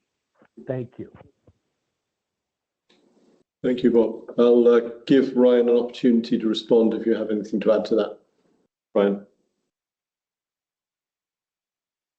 Thank you, Mr. Chair. I've spoken to Mr. Wolf a number of times on the issue and relocating his business to the proposed lot B2. But him and I are in discussions on the issues at the industrial park. But beyond that, I have nothing further to add. Thank you. Last chance. Any further comments? Okay, let's move to. If I could. Sure, absolutely. Kyle, do you have any sort of a position as far as the Girdwood Valley service area on the ability of Mr. Wolf to move and his ability to conduct business in the industrial park? Are there options for him on the proposed piece of Girdwood site in the meantime until that could be resolved on the lot that he's moving to? Well, I think HLB has worked out a process with him that he's not required to move this winter. He can stay on his site there and work through the winter season. As to the improvements over with the lot over there, that's something directly between him and HLB. I know Bob's well positioned to stay there this winter and keep a sand pile there as well and operate off that lot. We work in tandem with Bob on providing power source there for his operations, and we hope we can continue with that as he moves over to their lot as well. And by us relocating, that power source will become maybe more readily available for him for that new lot over there. But no, at this point in time, things don't seem to change until possibly this next summer. Okay, so if he remains when he remains on that lot, that doesn't impact timing for fire department plans for being able to utilize that space over there? No, we're hoping that next summer we could start on building that training facility and area over there and getting all that established in that location. But we're working with HLB as they work through the process here with the different stakeholders in the area. Thank you. Okay, man. Yeah. Obviously, I am excited about the Girdwood Fire Department having a training facility. But as an environmental scientist, I'm looking at a lot of contaminated sites throughout this entire state. PFAS contamination coming from, it's a huge concern. So what type of training facility are we going to do, considering it's a wetland and everybody's on a private well downstream from there, like literally perpendicular to? So most of their training there will be extraction training, and then both with car and smoke. So they have training connexes down there, which they will fill with temporary smoke source and then proceed through the training facility. The facility is not in function right now. It's supposed to be a 2-story connex system with ladder in it. And then they will be using their training there for extracting with cars. So they get cars donated from the community. They drain all the cars and then they use them for training. And then the cars are all taken to Anchorage for recycling. Any live fire situations are going to be in town at the Girdwood, at the Anchorage. I was thinking about like if, is that making sure that a secondary containment around. Yeah, and that's part of, certain things. that's part of building out the facility, is building a containment pad with a catch basin, which then can be pumped and removed in that aspect. Thanks for clarification. Thank you. Any further questions, colleagues? Okay, so I think, so we have the resolution language in front of us with the modifications and amendments that Jennifer identified. So let's go to a roll call vote. I still haven't heard who moved and seconded. Oh, did you? I'm sorry. Let's, Missed it. Oh, I'll move. I'll move that we accept it. You did, I'll second. okay, so we have a mover and we have a seconder. Thank you. Okay. Now we will vote. Brian Burnett, Yes. Jennifer Wingard, Yes. Brianna Sullivan, Yes. Mike Edgington, Yes, and that motion passes 4-0. thank you. Thank you for keeping us on track here, Margaret. Okay, that was item 11. Now we'll do item 12, agenda item LUC 2509-4, LUC recommendation for GBOS approval for support regarding subdivision of tract 18B, Walker View Estates. Jennifer, you want to start this and then we'll move to Ryan. Sure, either way, as I have did it come through the draft for this one? I think so. And then, so, with many thanks to Margaret today, because things were flying up right up the stove today. But this is mostly rehashed language from our own letter earlier asking the HLB to look at subdividing this. So there's nothing new or revelatory here, particularly as long as it has what the board wants it to say. But as I said, I borrowed it heavily from our prior letter a few months ago. Thank you. Any questions, comments from the board? Ryan. Sorry, Ryan, was there anything you wanted to add? Do apologize. Oh, thank you, Mr. Co-Chair. I'd just like to add, I appreciate GBOS taking this item up and the discussions and the draft resolution before you this evening. Just one quick clarification. It is stated, the name of the subdivision is stated correctly in the resolution, but on the agenda, it was, I believe, Orca View Estates. It's just Orca Mountain View subdivision at this point. There's no estates because there's no residential lots, individual residential lots being created through this tract plat. It's just the 3 tracts that are intended to further be subdivided, and that further subdivision could get its own unique name. So just for the record, this would be Orca Mountain View subdivision.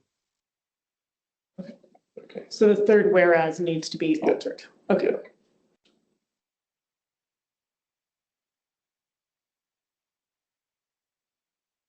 And if the weather is, we have very low cloud, we're socked in, is it still called Orca Mountain View? I presume so.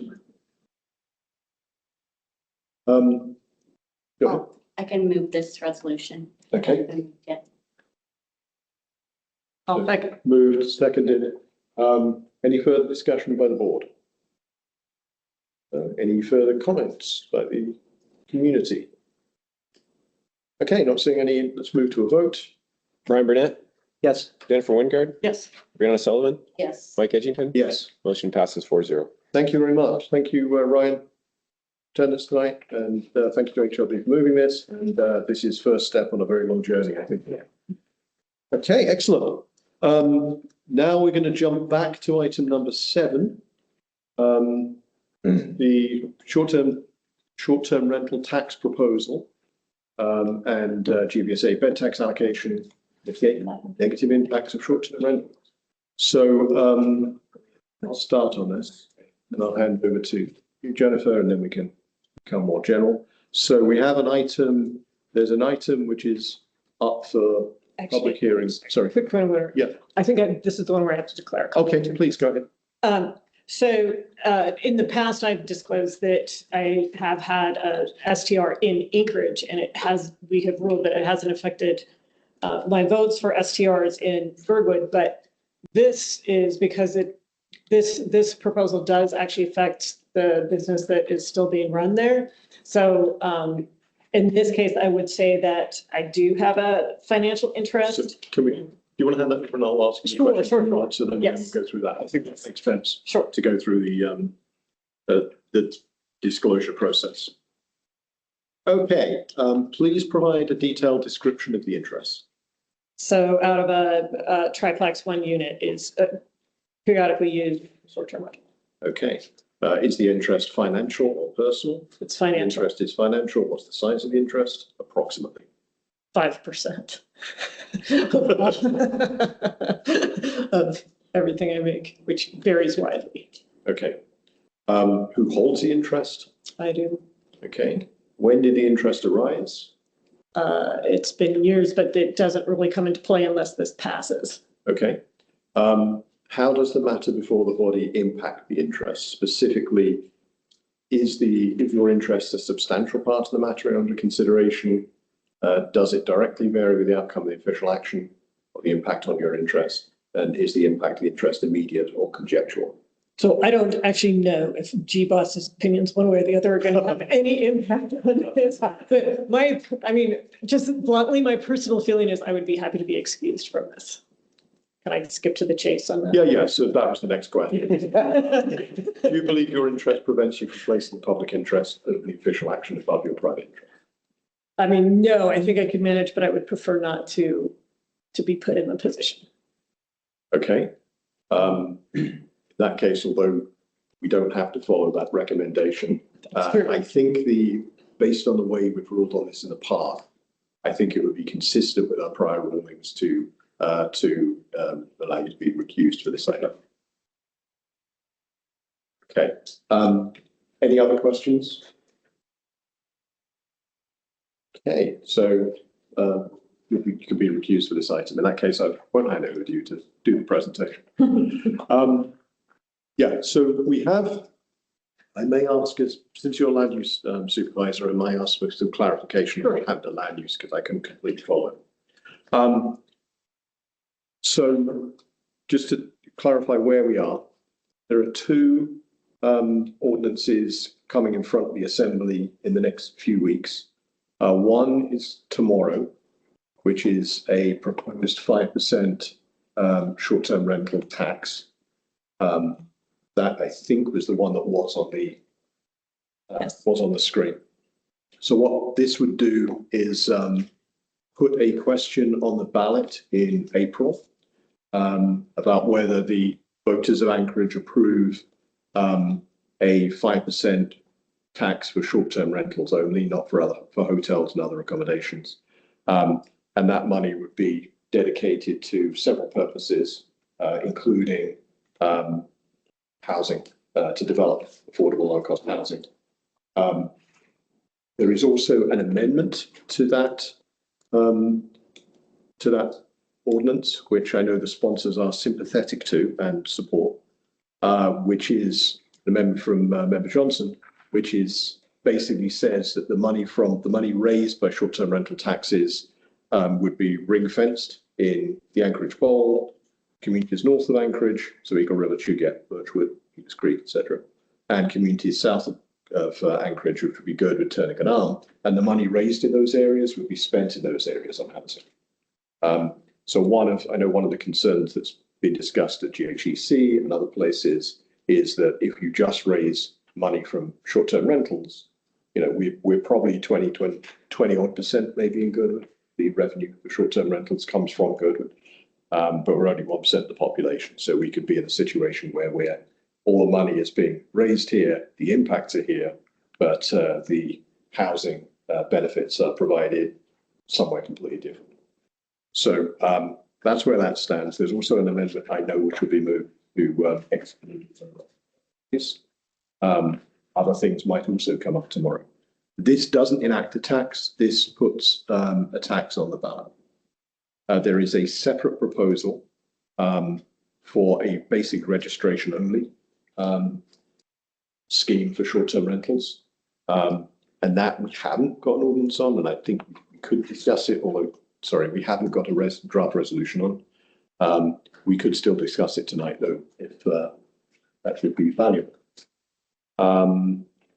There was, I think, my recollection is at land use last month, there was a suggestion that we should provide a letter of objection.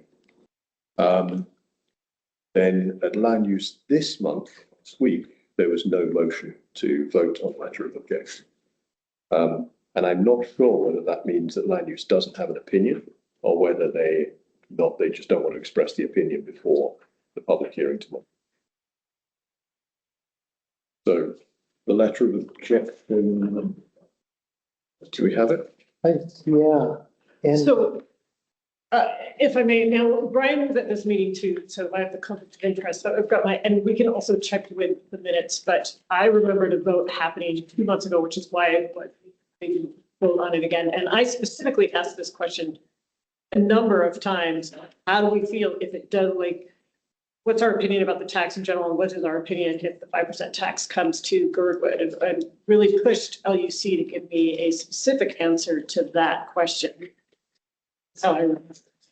And that's how I remember it also. And I would further add, it was unfortunate that we had a lightly attended meeting for an issue that is so significant in our valley, and it would have been, I think it would have been good to get a larger select, more comments from the community, from a broader range of the community, excuse me.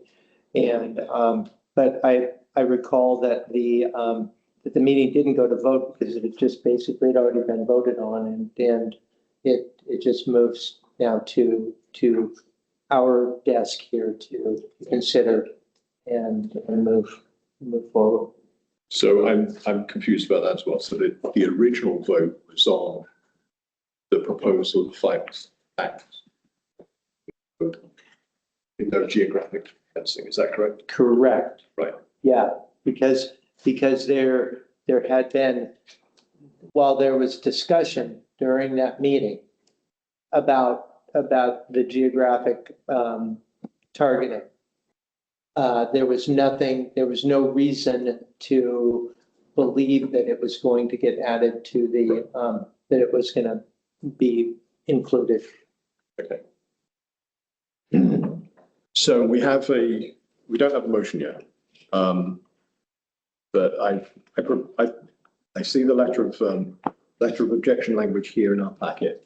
I prepared a resolution of support if you want to go that path instead. So could you just bring up that document as well? That's going to be in the file, not in That's not in the packet.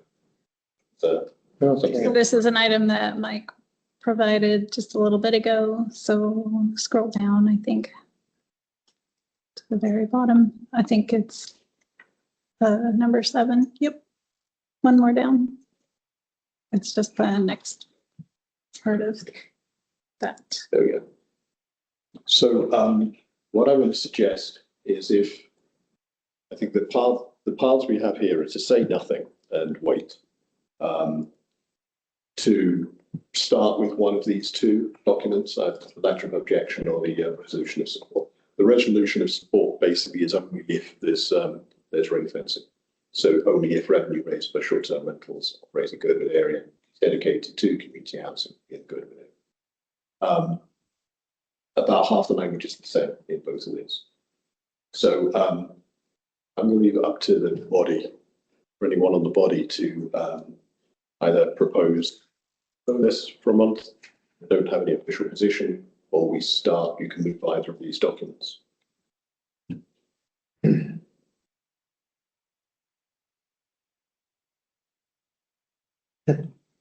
Well, thank you, Mike, for for staying on top of this. And then I recall our September meeting having Zach Johnson online saying they weren't sure if they were going to do something with it the very next night or a week away or something.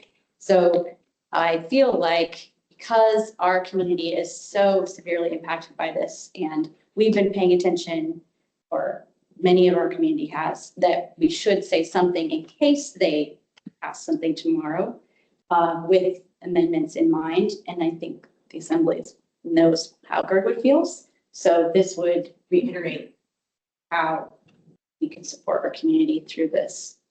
So just to clarify, are you moving one of the two versions? I, yes, would be much more comfortable with the one on the right. Okay. Even if they don't act on it tomorrow night. We have one person to second it, if you want to second. I move the resolution on the right.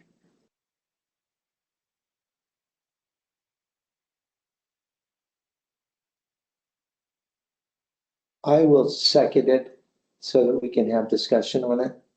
Okay.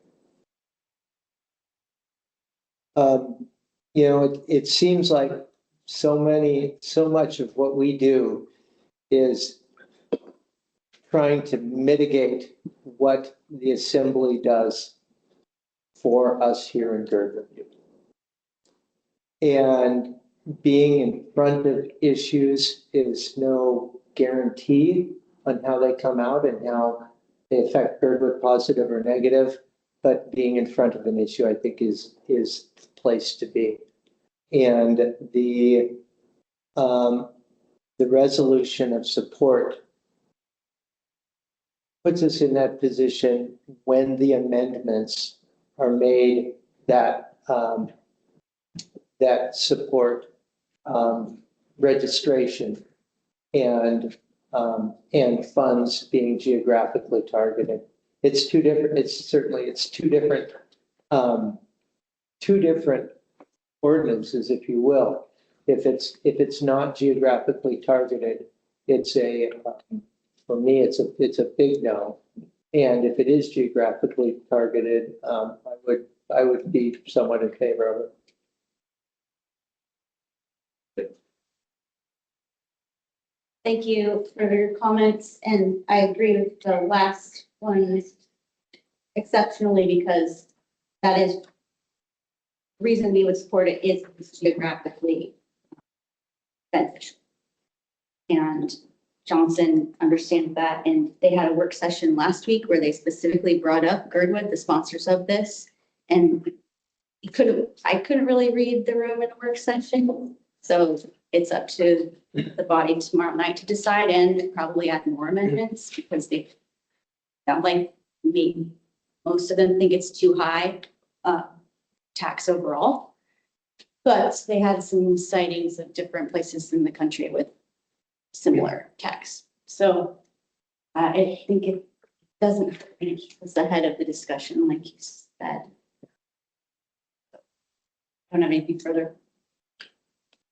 Comment I have. It'll be interesting as to hear how it goes at the Assembly. I'm going to be interested to find out the breakdown of what the short-term rental market is in Anchorage, whereas here it's primarily tourist and recreational. I have a feeling in Anchorage, a lot of it is professional housing, whether it's pilots or traveling nurses or what have you. So this is a tax where I think most people are saying, yeah, let's, sock it to the tourists, let's sock it to the visitors. But I think one of the consequences is that some of the traveling professionals that work in Alaska will be impacted by this also. I'll just speak briefly to this then. I kept the whereas clause about the additional 5% may well have a negative impact. I think it's unclear how much elasticity there is in spending of visitors, in particular in Girdwood. The average nightly rate has gone up by way more than 5% in the last 2 or 3 years. It's something like 20% higher than it was 2 or 3 years ago. And I don't think that we've seen an increase in the number of short-term rentals. So it's probably unlikely that 5% change would significantly decrease the activity of the short-term rental market. I think that's more controlled in Girdwood. It's more controlled by the number of short-term rentals which remain. I think it could reduce spending. So from my perspective, if there isn't a geographic ring fence around it, we only see the negatives. If there is a geographic ring fence, then we're balancing positives for housing, potential positives for housing, with the negatives of increased cost and potentially less spending. The key thing for me is that it's proved almost impossible to sort of leverage out to get any money from the room tax. The room tax, as set up by charter, is so tightly limited in how it can be spent that getting hold of that is nigh impossible. There was a small window of opportunity. If we could somehow argue that tourism promotion included having somewhere for tourism staff to live, but that hasn't really flown.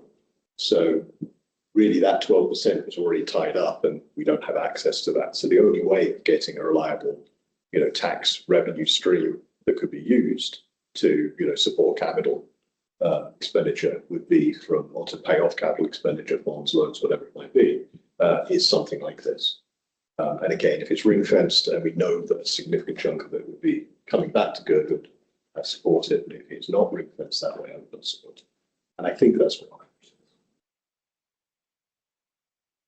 Okay, any more comments from the board? If not, could we look at, yeah. If not, then we'll go to the community. Please, Amanda, go ahead. Yes, I'm just still trying to learn about how taxation works here. What can Girdwood tax itself? And what control does taxes Girdwood have over it? Girdwood can't tax itself. We don't have any legislative power. We can advise, recommend, and ask, which is what we're doing here. This will be a municipal-wide tax. But what the amendment can do and what we've been discussing is how the money raised in Girdwood can stay in Girdwood for housing. That typically is not how taxes work. When taxes are raised municipal-wide, they're put into a bucket and then they're spent municipal-wide, with a few exceptions. Does that answer the question? Okay. Thanks. Bryce. Yeah, thank you, Chair. Yeah, through the chair, just wanted to say the last action of this was kind of mentioned earlier by Brian and Jen from the Land Use Committee, and that was that the LUC passed at not this last meeting, but the meeting before, a letter of objection to a 5% tax increase. And it was unclear if it sounds like the mover was requesting that the resolution of support is to be moved forward. Is that correct? Yes. Question. Okay, so yes, to be moved forward, if this were to pass, okay, thank you, Chair.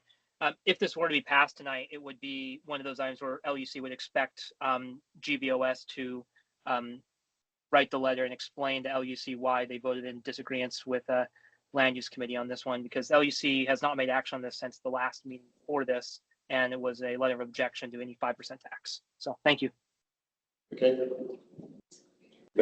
I think that's the right interpretation, given that we think we have an action tomorrow. So we don't have time to go through a joint meeting and discuss differences. Okay. Question from a staff perspective and then also from a citizen perspective. It's not clear as to what this 5%, is it just dedicated for housing development only, or can it be used for capital needs? This is a subject that we've talked about endlessly, about capital funding and not putting the burden so much on. We're missing opportunity of capital funding from our visitor that coming to town, and all the burden is on the taxpayers to keep up with our capital needs for the valley.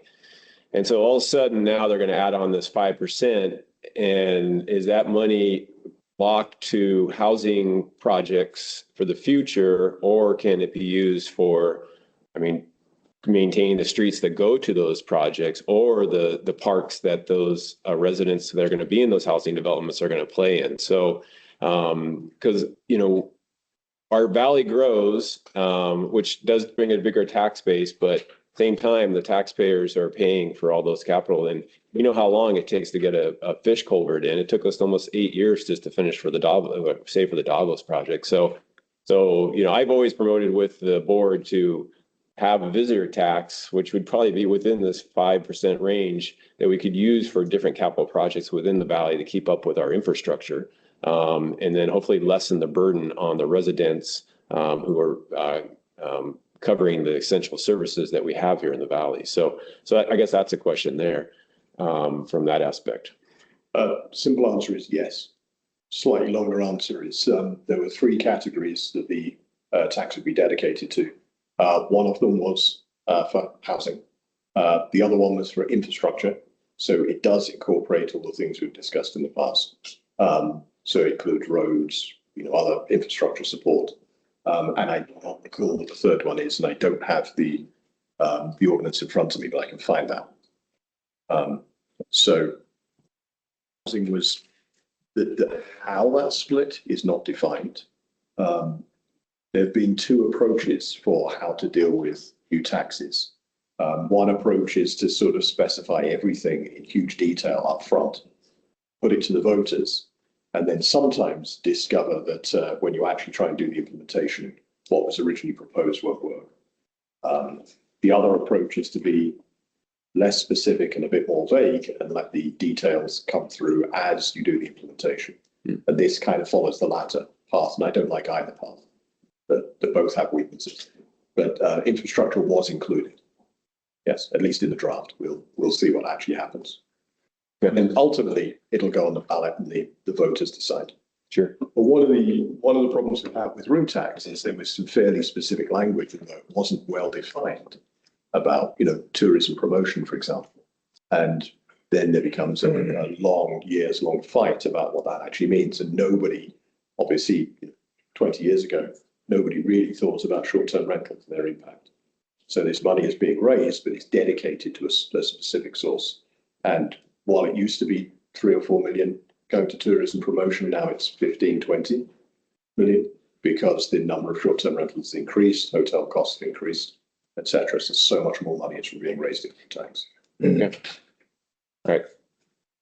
And then my second point there was, as a resident, is that I am a owner of a short-term rental. We rent out a room in our house when we don't use it for our mother-in-law's extended stay and for other family needs. And we do find that probably 90% of our business is local Alaskans who come through on one-night stays and stay with us. And that is an important aspect of our budget in that aspect and how we afford the house that we're in for our family. So I have strong concerns about how this might impact that market in the long run.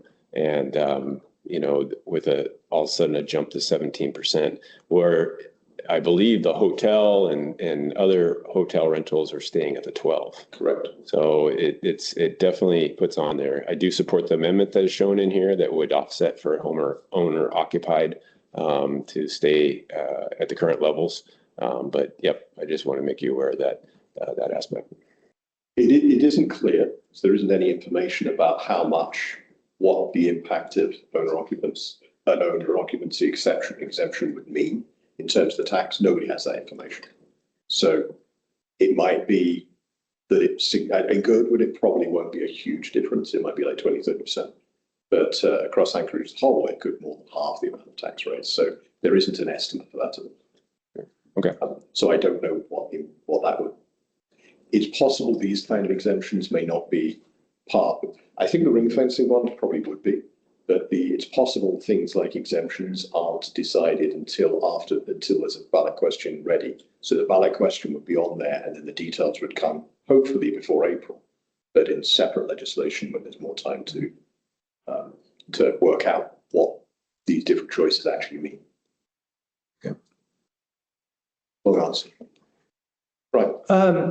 As we're preparing to potentially vote counter to land use committee. I'm looking at the September meeting notes. And I was at that meeting also. I'll first point out that the motion recommending GBOS write a letter of objection was passed with a vote of 7 by 7 people, which was unanimous. Four people abstained during that one. Again, a light LUC meeting. The concerns of LUC, were that it does not, that what LUC voted on did not, the ordinance, the murky ordinance at the time did not address registration and regulation of short-term rentals, which now is being proposed. Does not provide a solution to the problem cited in Girdwood. Again, we're kind of getting closer with that. However, one of the points that we voted on was that the proposal is vague in how funds would be received and how they would be distributed. This is something that we're talking about, not a small amount of money, and it's potentially just landing in Girdwood with really home and no direction, whether that speaks to what Kyle was talking about or other aspects within our community, and that the 17% tax may discourage short-term rentals and negatively impact local businesses. So just kind of a quick recap of what happened in September. Thank you. And you see it showed up there on the, no wonder you guys are nodding along as I'm going along. Come on, you could have at least pointed it out. No, I preferred your summary. Okay. Okay, any more questions from the board? If not, let's move to the question. Sorry, yeah. Yes. Yeah, just coming back to Brian's point, just like he just stated, I actually disagree a little bit with it negatively affecting businesses in this community. We have the throughput in my business, and particularly all of us business owners, which is 4 local businesses representing the old Girdwood area. I would be better off if there was a smaller amount of short-term rentals in this valley than I would the loss of potential, customers coming to this valley. It matters more to me that we reduce the amount of short-term rentals in this community. That is what I need as a business. Thank you. I'm not seeing any more comments. Could we just check online? Yep.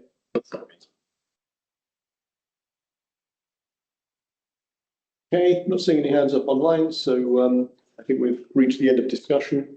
So let's move on to a vote. Could you restate the motion? When we say the motion, correct me if I get it wrong. The motion is to support, is to pass the resolution of support for AO 2025-91 to add a ballot question for STR tax, if amended to dedicate revenues geographically. Thank you. Okay, that was moved by Brianna and seconded by Brian. I have it. Thank you. Brian, Brianette?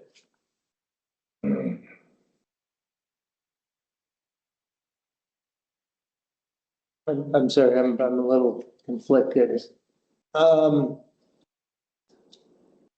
I am going to say yes, that we move forward with the resolution of support.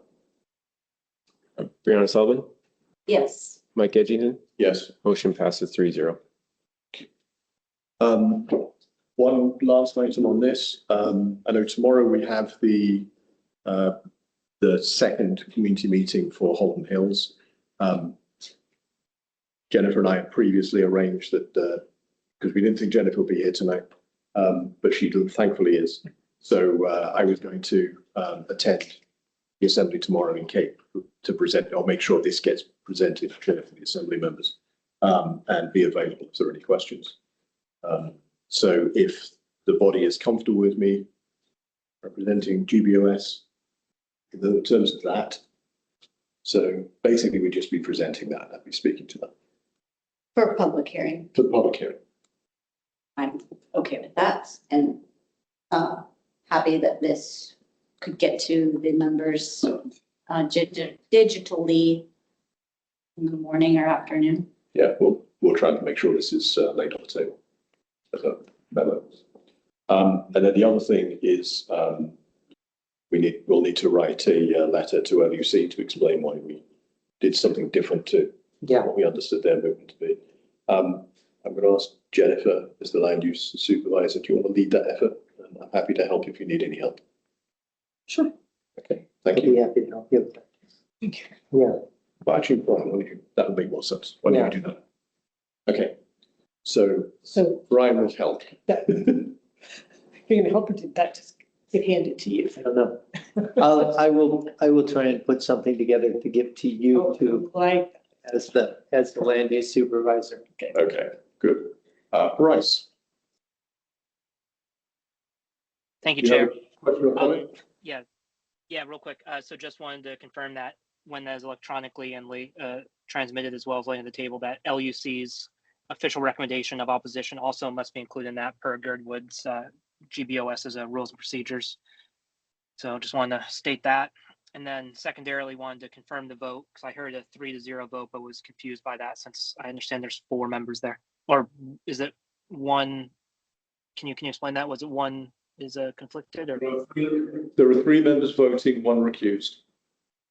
Got it. Thank you. So yes, that's all. Appreciate it. Yep. So we should, I'll work with Margaret. We'll include the minutes from the LUC meeting that proposed an objection. Okay, thank you. We're now on item 8. A PSEC recommendation for GBOS resolution of support for a traffic study and traffic impact analysis on High Tower Road, from Alyeska Highway to Girdwood K8 School. That is in the packet. It's resolution 2025-14. I'd like to move the resolution 2025-14. Thank you. Can I get a second? I'll second. Thank you. I'm happy to, while Kelly isn't here, we discussed this and I'm happy to answer any questions.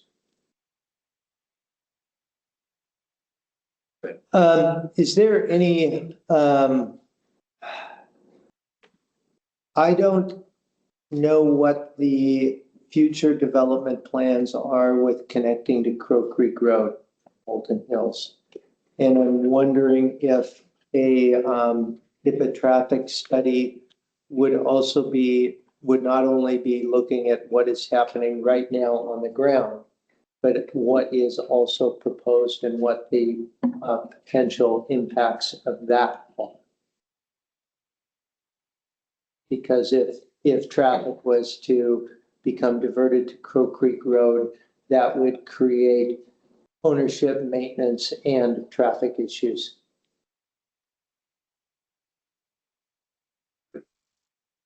I'm hoping Kelly had that conversation with DOT or Sean Hunt, but maybe Kyle would know.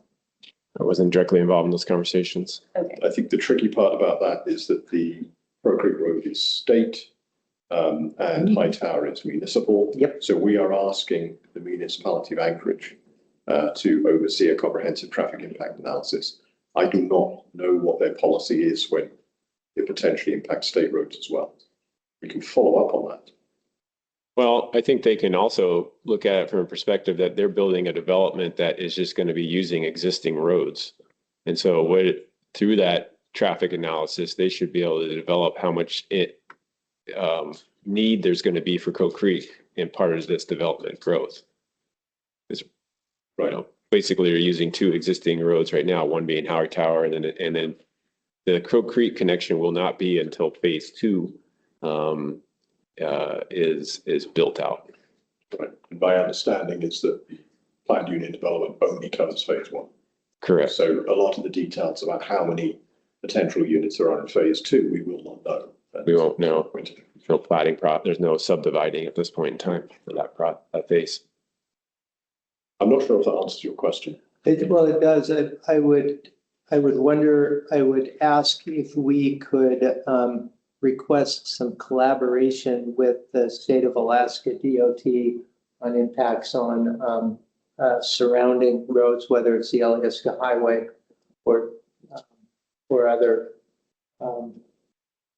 other roads. Yeah, that's probably the last point, collaboration with DOT and PM on state managed road segments to ensure coordinated. Okay. Yeah, the last bullet. And may I interrupt? Is the fourth whereas the only change from what was in the packet and what's printed? I think there were a couple of changes.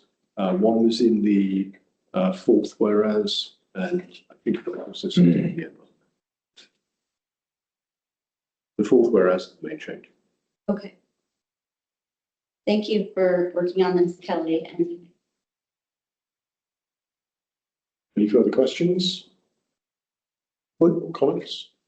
Please go ahead. Would a traffic study evaluate whether or not things like flashing school zone speed signs are part of the traffic plan?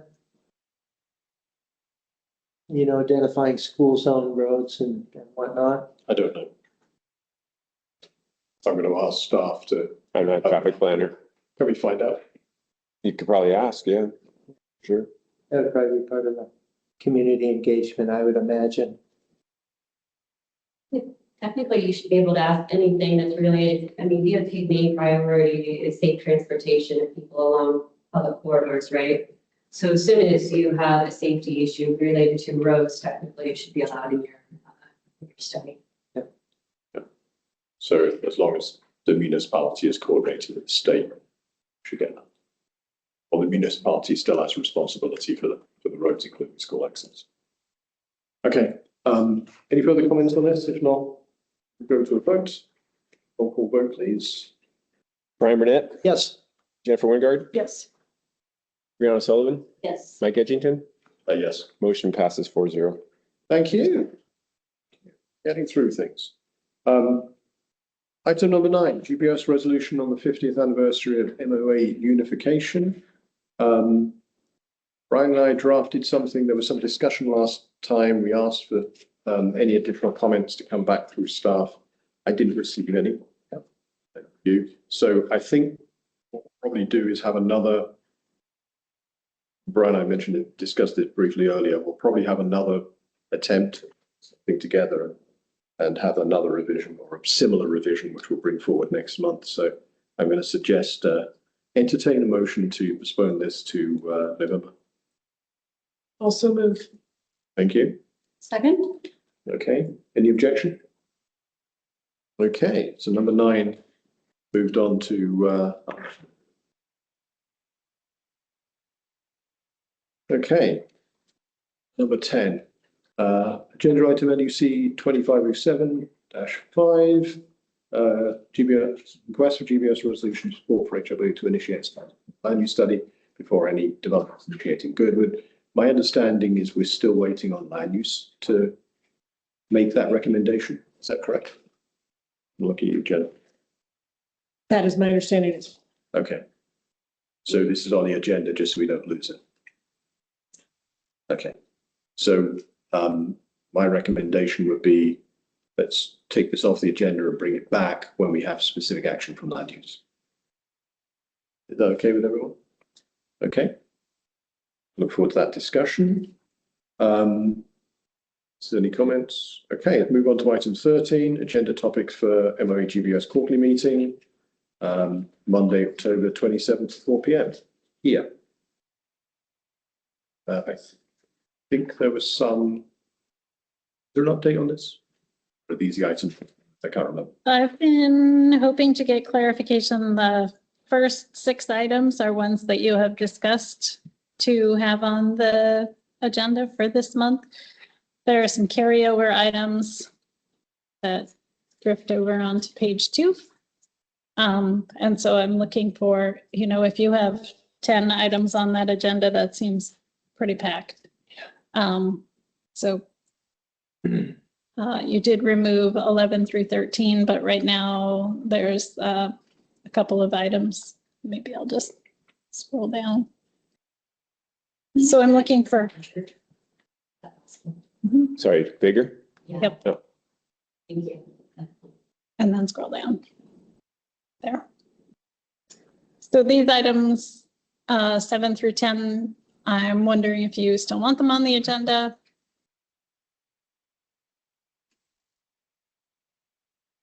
And I would caution that that's a lot. Let everyone speak first. Well, taking it one at a time, I'm not sure I see the point in 7 right now. Because I think right now, HLB is waiting on us to get these things out. But I suppose we could, I mean, we have questions about what happens next. I kind of think it's then comes planning, right? Correct. So I would throw out the option of striking number 7.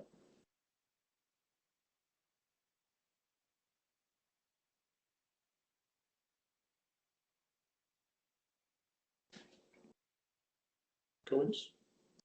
I'll throw mine in. Yeah, I'd say 7, I agree. 7 is in action or is being acted on. 8 was mostly about trying to get the municipality to enforce land use zoning at the DOT airport. We've done so, so I think 8 is probably, we don't need to cover. 9 progressing through the legislative process, and I'd say we can drop 9 as well. Not 10. I think 10, we still have that. I think we have a useful discussion to have about the potential lease back model. I'd like to understand where that is, what we have to do next. I think there was some in the first 6 that we should potentially change as well. I thought so too. Number 6 is probably just a status update, because I know there is activity from the municipal attorney's office. I'll give you an update on that right now. We're meeting with Crow Creek residents next Tuesday here with Kent Colhase, the head director of Public Works, and myself, and then we have a meeting 2 days later with the state to discuss that ownership issue. DNR is researching the patents for the road and coming up with more information, and it's really down to now to who can actually do maintenance on the road. The DOT has clearly said that they have ownership and responsibility up to the Crow Creek mine. And then beyond that, they dispute that they have ownership, but DNR does recognize that there is a R277 patent on the road, but they need to research it. And we've given them an extra month because they are behind getting it done. So anyways, there are things moving along. There's no answers at this time on anything. So I would suggest then that item 6 and item 3, possibly item. No, I think item 6 and item 3 we could probably drop as well. I have a question on item 3. Is that someone's personal knowledge of applications, and we want to follow up if applications are being Yes. That's a short answer. It was brought up as a possibility of maybe we're not getting an answer with BACC because of lack of applications. And then, but, breaking news that I had not realized today, and so thank you to Margaret's quick eye, is that we do have another Girdwood representative on HLBAC now. However, I would like to see this, given the vote that we took earlier tonight, I don't think it's, I'm gonna have issue with, if we're not clear that we do want 3 seats, fine, but I understood the conversation we just had to say, oh, we don't want to confuse things. But if we have a genuine interest in 3 seats, then we need to discuss it. And now's the good time because this other thing came through. right following after. I think so. Okay. Kind of appropriate. I'm just checking. Sorry, Mark. No. And speaking of checking, I have forgotten why we have to specifically discuss the renewal for 2002, but I do remember possibility of additional enforcement. I remember that part. I don't remember the part right before that. Yeah, I think to me, the item number 2 is really about the enforcement question. And okay. We're still not clear where the problem is coming from, whether it's actually something in the municipality or whether it's something at the state level in the prosecutor's office, or whether it's just the way that things have happened in the past. There aren't established contacts. So So that's really just trying to drill down and find out what the problem actually is that we're facing. And then hopefully once we know what the problem is, we can try to find a solution to it. So it sounds to me then that we've got item number 1, item number 2, at least the additional enforcement department. Item number 3, item number 4, which is we're all paying a tax, special tax levy every year for IT services, and it seems that only APD is spending that. Originally, it was intended to be changes to the dispatch system, which clearly is area wide, but now it looks like it's an APD only IT services fund. So the question is, why can't it be used for all police services within the municipality since it's area wide? 5 is the issue about land use versus other committees and how that ties in the Open Meetings Act. 6 we can drop, and I think we drop most of the second page. Can we just review that again? We're keeping one thing on the second. Yeah. Capital projects. We're keeping number 10. Yeah. Did you want- 6 items, different 6. Did you want to change language in number 3 to expand the question? Actually, I think the main issue with 3 now is the HLBAC seat distribution, because we know we had applications and we know someone's been appointed. So I think now the main issue is seat distribution. So removing the first part. Probably for number 2, we can remove the renewal part. Just have the additional enforcement. Is it underway? The renewal? Yeah, no, it's underway. Yep, we just sent them. So I just gave you an update on the renewal. With the addition of the paying for the additional costs for the new dispatch services that the city of Valdez is providing, we have to do a new contract. So we have to do a 2-year contract. Instead of, we had a 2-year option under the current contract, and then we just would have, if both sides agree, we just would have renewed for another 2 years with that renewal rate. But now that we have to rewrite the contract and then put in the new amounts because the assembly didn't originally approve those amounts. So we have to show them the new amounts. So it does take a little bit of process. Today, I just sent Whittier the revised contract it'll be a contract for 26 and 27 only, which includes that additional cost for the dispatch services. So we're starting down that process, but we need to get the assembly and I don't know if Whittier Council needs to approve it, but Assembly has to approve it on our side because we're the purchaser. So. Okay, thank you. Any other? Yes. So now they've done such a great job trimming. I am interested in adding something, which is I was shocked to hear at an FCC meeting this week that the ombudsman said that if we ever did have an FCC delegate or when we have an official delegate, it has to be one of the 5 GBOS members, which was not my understanding of how this lay, but I'm not. So I have 2 questions that I'd like to ask the meeting. One is, could we please get that in writing, or is that the official ruling from the ombudsman's office, not this, just one representative? And then 2, I'm curious if that meshes with Uni Legal's analysis of it as well. Now that might be a lot to ask in the next few weeks, but I feel like it's a really critical conversation. This conversation is, I think, a meaty one in general, and I would like to know before we go changing our rules and procedures what we are legally allowed to do and not allowed to do as far as nominating somebody to FCC. So the actual discussion, I think the way that Darryl explained it, partly in the meeting and definitely when I asked for clarification afterwards, is much broader than that. What he said was there was a decision, a legal opinion coming from the municipal attorney's office. I think he said around 2012, which interpreted what community council ex officio meant. And I think that was probably from Todd Sherwood. And the position was that means that the 5 of us are the community council. I think that's completely stupid as an interpretation. That just isn't what we do, it isn't what we should do. So my concern is if we ask that question they're going to point to the existing document and say, that's the answer. Now, that might be fine. It's just we have to operate within that until we can try and find a way to fix it. We're not operating that way now, but once we're told clearly, once we ask the question and we get an answer, how do we then operate? Presumably have to follow the interpretation of code. So we're not doing that. Oh, okay. So I was maybe not clear on the emails we've had back and forth because your co-chairs have been talking about this.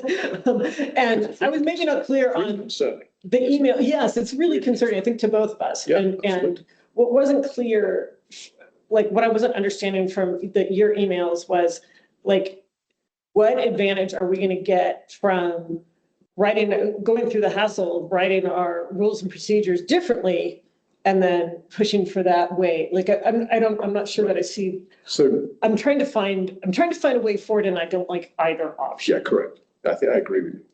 So the problem here is that there seems to be we can ask for a clarification actually to see the legal opinion. We can definitely do that. Okay. We haven't always had success in asking for those legal opinions, but perhaps that should be step one. So that's a question for you, Kyle. Can you get the legal opinion that I believe came from Todd Sherwood about 15 years ago on the interpretation of Girdwood Board of Supervisors is the ex officio community council.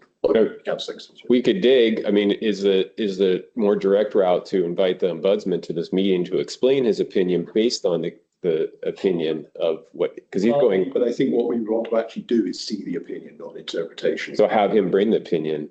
Yeah, I think we want to see one path is to see the opinion.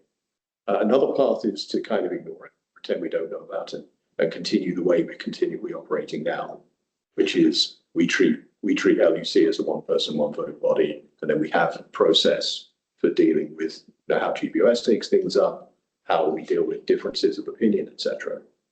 I don't think that's consistent with how the opinion has been described.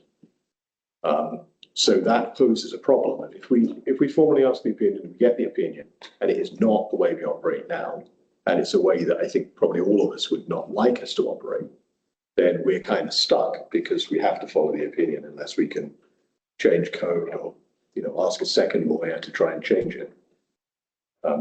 The argument about write down exactly what we want to happen and then get legal to check it is if legal don't say there's a problem, then that's the opinion we care about. That's the thing that we can operate on.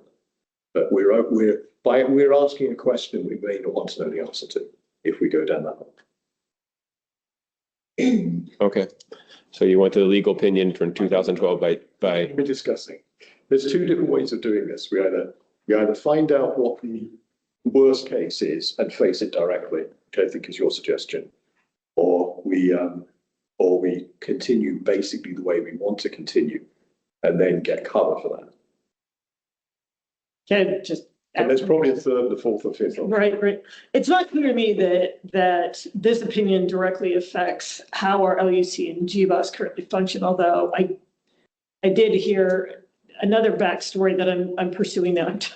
I got into the history of Girdwood this week, but that this is why we need to stay out of the FCC. So that's out there too, and I haven't fully pursued that, but I would at least like the piece of paper that has the original ruling. I just feel like, other than that, I feel like I'm battling a ghost. So I'd like to see that original ruling, and then we can raise questions. We can have questions on it after that. Sure. We went through this. I remember specifically, and when this opinion was written, I could see if I have it in the files as well too, but it's always been established as Girdwood as the ex officio community council for the valley within code. And Girdwood created a land use committee to help understand how to make opinions from the land use committee as a one person, one vote. It gave them advisory opinion when they were to function that way. It's a very unusual situation with you being elected board and the ex officio community council for the community. But part of the way that was solved was to create the land use to help facilitate that. And then over time, we've developed those procedures that when you disagree, just like tonight, you have a way of dealing with that. And then that opinion is moved forward eventually. So is the question that the community council is land use, or is the question that GBOS is not the official community council? Either the way the statement we got from the we heard from the ombudsman was that the community council is the 5 seated members on GBOS, and that's it. Which by code it says that, right? Maybe ex officio. Interpret it though. Can I do point of order? No, you can't. Sorry. Why, I just want, why can't? I know we're talking about the Thank you. So that's the problem. The problem is that the way it's been expressed by Darryl, it does not match how we actually operate, and I don't think it matches the way we should operate. Okay, I'll look for the opinion, and if I can't get it, I'll see if they can find it for us. I think the right thing to do is just face this head on properly. Put it on the agenda. Why can't we get an explanation of what we were when we were created in 1984? Instead of an opinion in 2012. Anna, can you just please wait until it's your turn? Margaret. I'm sorry, I was looking for what it is that you want on the agenda specifically with regard. Yes. Trying to decide whether we want to bring this topic up or not. Okay. Just quickly, Please. could Jennifer state what maybe you'd like on the agenda so we could move along? And if it is addressed if there's a pre-meeting with the municipal manager, maybe it can be refined. Oh, that's a good. Less vague, more vague That's good. after this, and we do, clear on it. So. Okay, all right. My specific concern was just about FCC. And as it turns out, like, it's this major missing part of our rules and procedures. But I'm still digging at it, and that's part of the reason why we're unclear. But I was kind of shocked that it had to be one of the 5 of us. I don't think that's good representation. I don't think that matches. I've always kind of viewed that we've patched together a thing to encourage community voice, and that feels to me like it discourages the LUC vote. So anyway, that was my concern, and I think Mike and I had a similar reaction to hearing about it. So yeah. But you know what? It's a good idea that we speak with the manager and clarify that. So we might get an update to the agenda. We won't put it on the agenda yet, agreed, but we might make an update to the agenda before that. Yes, based on, I mean, assuming nobody on the board feels like really strongly that we shouldn't talk about that, if you trust the co-chairs to figure out whether or not this is the right time to bring it up. To follow with that statement question, I would just say, in order to keep it a tight, productive meeting with the people invited, if you could hash some of it out before that, if you want to keep it on the agenda, so put it on the agenda now and keep it there, or amend it. Okay, so in other words, you're suggesting we put, say, FCC representation. If you want it on there now. And put it on it now. Okay, fine. I will say that, let's do that. So we want to see that. In that case, we will see the opinion. Yeah. We want to explore that opinion. But we'll ask if we need to amend the agenda. We'll do it that way. Is that what you were suggesting, Brianna? Okay. Yeah. So we have 7 items. Okay. I'm going to give Amanda Tuttle. I know you had a comment to make. Can you make that now? Yeah, I just think that we shouldn't be asking for opinion in 2012 when we know that we are state public lands. Title 25 is not being followed. When we were the city of Girdwood, how were we represented at the municipality? How were we incorporated in? We need the base foundation document for how we were incorporated and how we were to be communicating with the municipality at that level. That is the only document that matters, and we need to go forward from that. I don't want to see, this community doesn't want to see an interpretation from an ombudsman in 2012 when they're not researching the entire history of the community. We need the original documents of the corporation. Okay, thank you. Right, I think we've done item 13. So item 14. Discuss increase in permit fees for Girdwood Parks and Recreation. Brian. So we have had some proposals in ways to increase increase in fees, and I'm going to say that I have not made any headway on researching any additional facilities out there. Margaret has done a great job. Margaret has done a great job there, so. And so we wanted to present to you tonight the fee comparisons for the different facilities throughout the municipality. And by far, we're definitely the lowest at $10 an hour. And you can see the BP Energy Center is at 20. And then the Girdwood Chapel is anywhere from 10 to 20. I think they're $20 an hour. I think it has to do with whether you're a member, there's maybe a suggested donation. I don't know. And then the Meadows is 20 to 25 an hour. And then comparisons in the town.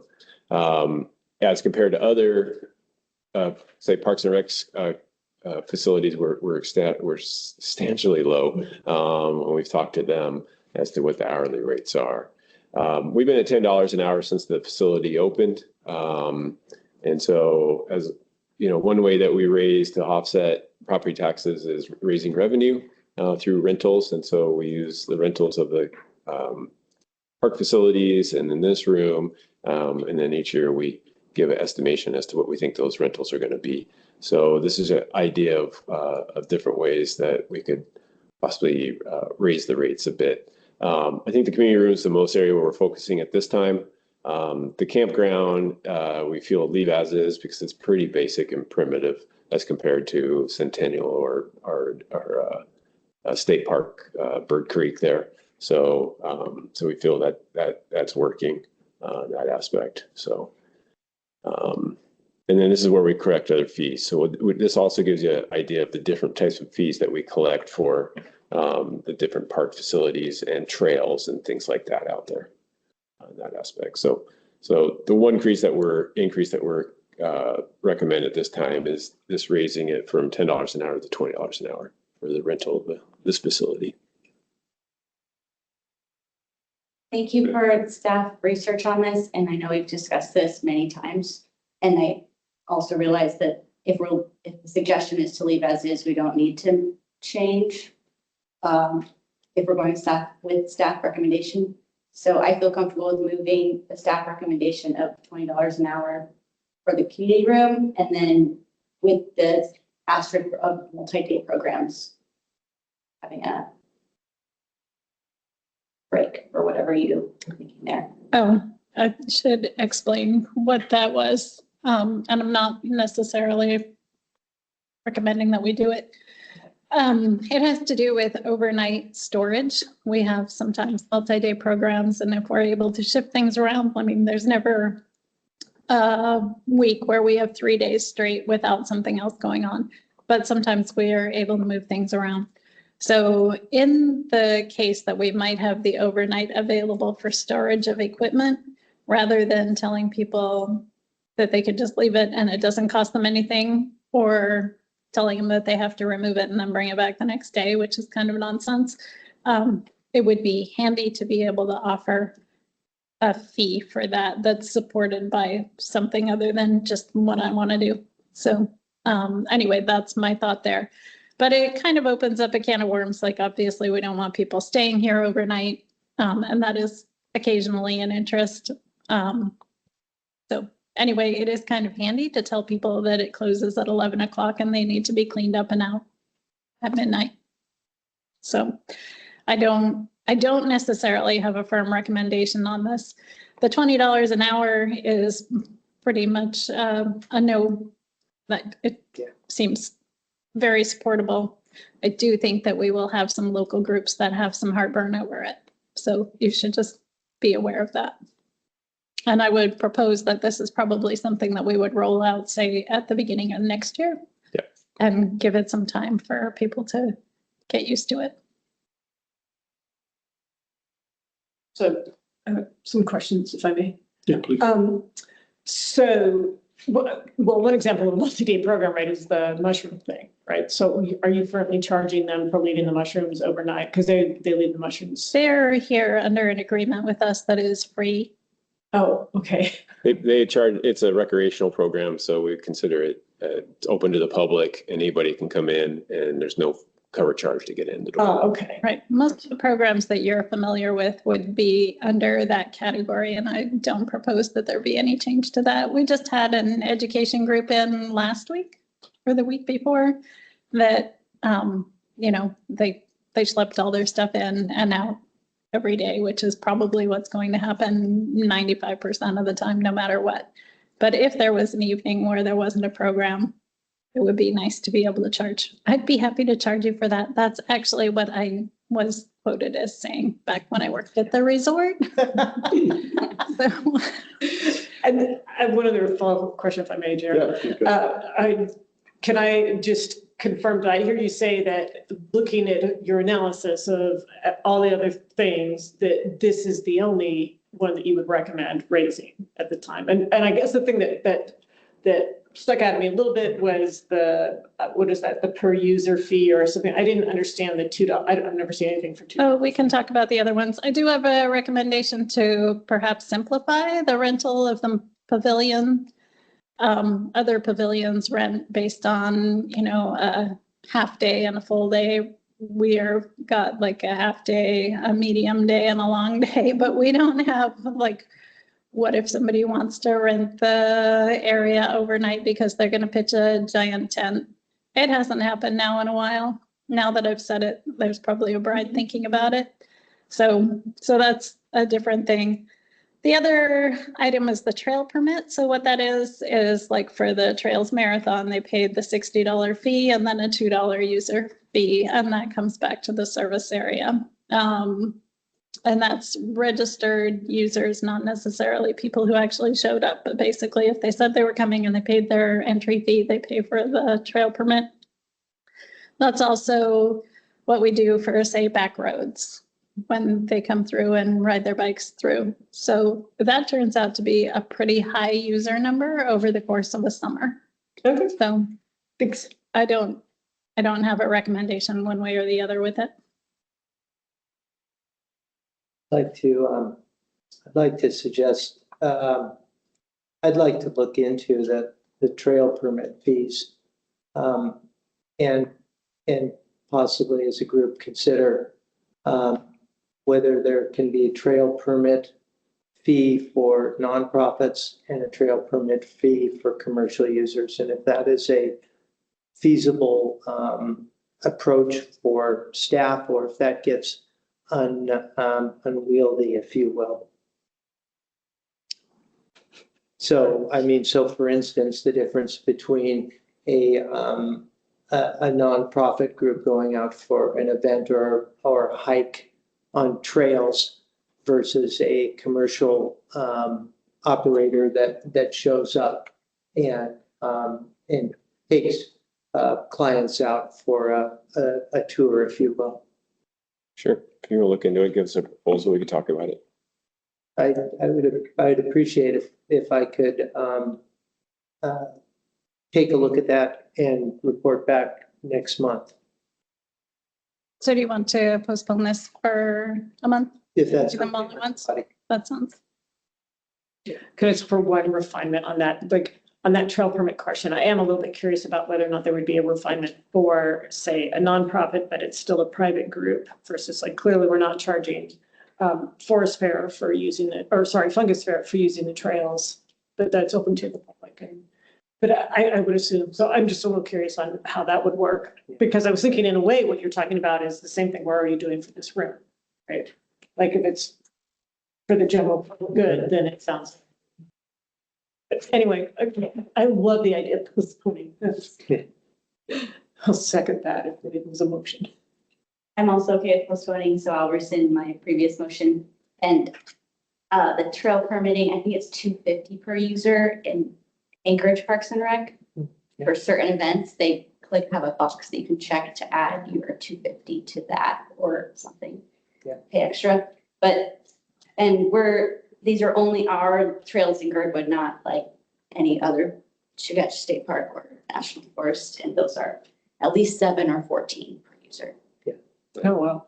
Yeah. And that adds up to a lot. So I'm finished with this item for tonight. Okay. Thank So you. to clarify then, so there's going to be a bit more research from you, Brian, and from staff. Thank And you. a simplification of the pavilion might make sense. Okay. Just have half day and full day.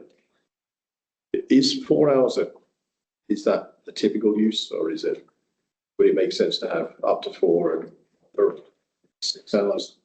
I think the one to eliminate is the 4 to 8. I think it should be like 65 for 4 hours or less, and then something else for whatever after that, and then some kind of a provision in case we end up wanting to make it available overnight, for example, for somebody who has set up one day and the event the next. I'd consider making it $80 for 4 hours and just have basically a $20 an hour thing. That would be everything except for camping is $20 now. Yeah, I have some hesitation about the profit versus nonprofit, because I feel like at that moment, we're going to start having those questions about the community room rental rate. And we don't want to go there. Gotcha. That would be a big mess in a hurry. Understood. So anyway, you can certainly look into it, but I would like to be mindful of that lens. So the moment the distinction is between events which are open to the public and private events. They're actually, I think, more specifically ones that at one time or another, the GBOS has agreed to waive permit fees for. Maybe you don't do it every year, but you've been asked in the past and it has gone forward that way. Yeah, but if we hadn't specifically been asked to waive a permit, are you saying that if an event is open to the public, the library events and things like that, or TAMs, there isn't a fee charge and there is a fee charge? When it is an event that is part of the service area, the library, the fire department, something like that, we don't typically charge a fee. Like with PAMS, we're in partnership with them on that event. Okay. But like Fort Valleys runs programs in here, but they also charge fees for people to attend them. Yes. And we charge them. Yes. So that's not the same as a free open to the public. Correct. Okay, thank you. We've gone deeper down this now. If there's no objection, postpone until next month or later? Next month? Next month, Please, please. postpone to November. Yeah. Okay. My turn for a disclosure. Item 15, I'm going to do on my standard disclosure and ask to be recused. So am I taking over the chair for now? Yeah. Okay. You can take the chair on. Now, however, this might be quick because I haven't heard from Amanda. Do we have something on this? Oh, there you are. Hello. Sorry, you don't look like a man. I know, I appreciate your flexibility. She's out of state. I know her name's on the agenda. Hopefully, you can be flexible this evening. Hi, no worries. So good evening, Chase Berenson, the Vice Chair of Imagine Girdwood. So we did talk about this last month, so just a brief recap from what we discussed. There's really two elements to consider here. So first, Imagine Girdwood was formed for the purpose of the updated comprehensive plan for Girdwood. That was passed in April and accepted by the Muni Assembly, so we did succeed in that. You may remember the process got murky towards the end. The Muni was not necessarily familiar with this pretty unique process, and there were a lot of extra meetings, a lot of extra document rewrites that were required, to the point that exceeded Imagine Girdwood's budgeting and planning expectations. The second consideration is that when the comprehensive plan work started in 2017, people that were involved realized that best practice was bringing in a consultant to assist. And GVSA could not use its funds for that purpose, which led to Imagine Girdwood being formed separately. That changed in April 2023 when there was the vote in Girdwood that opened up ability to pay for a few other types of projects, which would include the comprehensive plan. So bearing those in mind, that brings us to Imagine Girdwood's ask, which is with the extra work and the extra documents that were required by the Muni, it put about a $3,000 shortfall between where we were able to fundraise and our final bill from our consultant. So Imagine Girdwood's ask is for the board to consider providing $3,000 to Imagine Girdwood to help fill that gap. Thank you. Do you have any question? Thank you, Chase, for coming again and explaining it so clearly. And from the long years that are now looking not too far away, I recall other communities in Anchorage having to pay for their comprehensive plans, but then the assembly, I think, gave us money for our comprehensive plan. So I feel like in Imagine Girdwood did lots of fundraising efforts toward the end when people were very much finished with thinking about the comprehensive plan because it was supposed to be all finished. So I'm sure they did a great job fundraising, and I'm fine with this amount of adding to the total so that Huddle is paid for their services.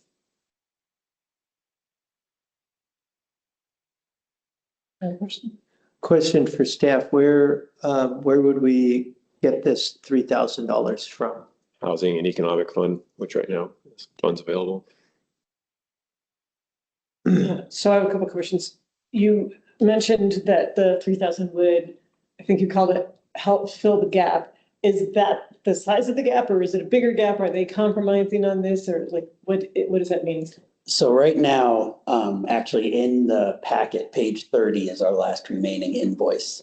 And it is 3,100 and change, I believe. Thank you, Kyle. Yeah, 3,190 and 28 cents. We have $190.28 in our account, which leads this request would be that final gap fill for the final invoice. And I apologize, was there a second part to that question? Yeah, well, actually, it's kind of for, I'm just curious if staff has a recommendation on this. Because you've been following this process very closely all along. No opinion. Okay. Can I ask a question? Yeah, do we have any other questions? Yes. So my understanding, and this is just some conversations I've talked about outside of GBOS, that so Huddle won our park master plan, correct? And so, and it's almost kind of a continuation of the work for taking some of this comprehensive plan information and, you know, going forward with the new park plan. My understanding was that they offered that maybe they could work it into the budget with the park plan. So why, why are we going that route? We wouldn't allow that. We didn't allow it. And I wouldn't allow it. It has nothing to do with the park plan. This is all comprehensive plan. Understood. So. Well, One more question. Yeah. So when you're successful getting the $3,000, raising the $3,000, does Imagine Girdwood shut down after that? That is the plan, yes. So we have voted in our meetings to shut down and disband. We were formed for the process of getting the comprehensive plan approved, and we have succeeded in that goal. There were various discussions of, you know, do we expand into other areas or do we stay active so that we can monitor and revise? And when we were formed, the goal was to create the plan. And it was decided that since we've achieved that goal, we're going to disband once we have this final invoice sorted out and we have everything lined up. Follow up if I may. Yes. Imagine Girdwood did a tremendous amount of work in the community. And I'd be curious if there would be any possibility of some sort of a summary coming from the executive board to the community through GBOS about the process that we've been on and what we've learned from this process. I think that makes sense. Sorry, go on. I would really appreciate it. And I think that it would give us a nice kind of a punctuation mark, if you will, and prepare us for future community planning projects putting together. We had many successes, some shortcomings, and I think some sort of summary, an executive summary from the committee would go a long way. Certainly, I appreciate the recommendation. In May, we did have kind of a final celebratory event, but the people that would be attending that were most likely the ones very involved. So I think that's a good opportunity to get information out broader, and I can certainly bring that up with the executive board. It'd be great because I know that there were lessons learned along the way, Yeah. and it would be nice to preserve those. Yeah, to preserve them for our records. Yeah. I kind of feel compelled to mention, I thought, not that, I mean, I certainly believe in honoring our debts, but I thought I heard during one of our budget meetings that there was a possibility of this being what's the term, this being essentially forgiven by Huddle. But am I hallucinating that? You are not hallucinating it. That was brought up at some point, and as far as we know, it is still a possible consideration. But we do believe, as you said, we believe in honoring our debts, especially considering Huddle's continuing work with Girdwood. As was mentioned, their current work is very separate from what we're doing, but we don't want to do anything that could taint their opinion or anything as they're moving forward with their current work. All right. Do we have a motion on the table? Nope. I would entertain one. It's not on the list.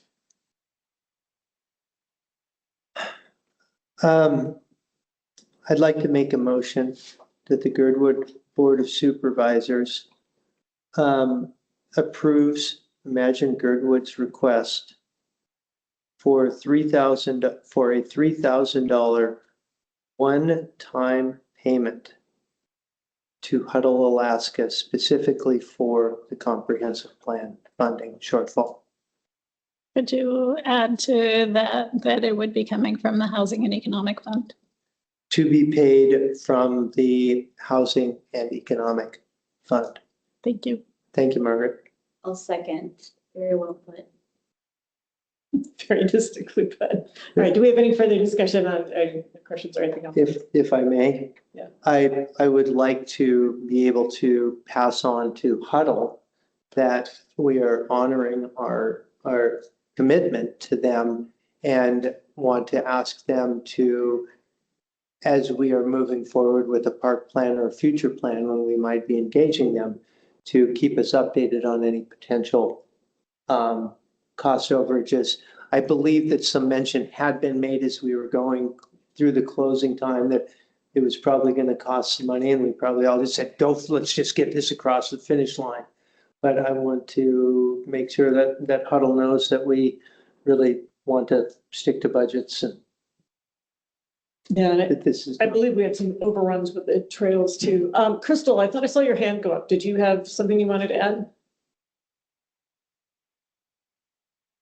I did briefly raise it because I was wondering if it would go through GHAC before money was dispersed. But I'm also, in support of getting them paid up and living up to expectations. They did do extra work because Assembly dragged out approving the plan. So anyway, that was only my question and follow up. Thanks. My only hesitation was I kind of feel like we're covering the Assembly's recalcitrance on this, but that's how it goes. All right, I think we're ready for a vote. Okay. Brian Burnett, Yes. Brianna Sullivan, Yes. Jennifer Wingard. Yes. Motion passes 3-0. Thank you. Appreciate it. Sorry you had to wait. No. All right, I believe we could call Mike back in because could you do that for me, Mark? I know we all want to move along. But how are you guys doing in terms of break? Yeah, okay, yes, I know, right? Like, all right. New business. New business. We're into new business. He's out there doing emails. I just got to. Oh, God. One of which just came in. I'm like, wait a minute, I know what you're doing. But it is GBOS business, so. Oh, God. All right, we're on new business and I'm passing this back. Thank you.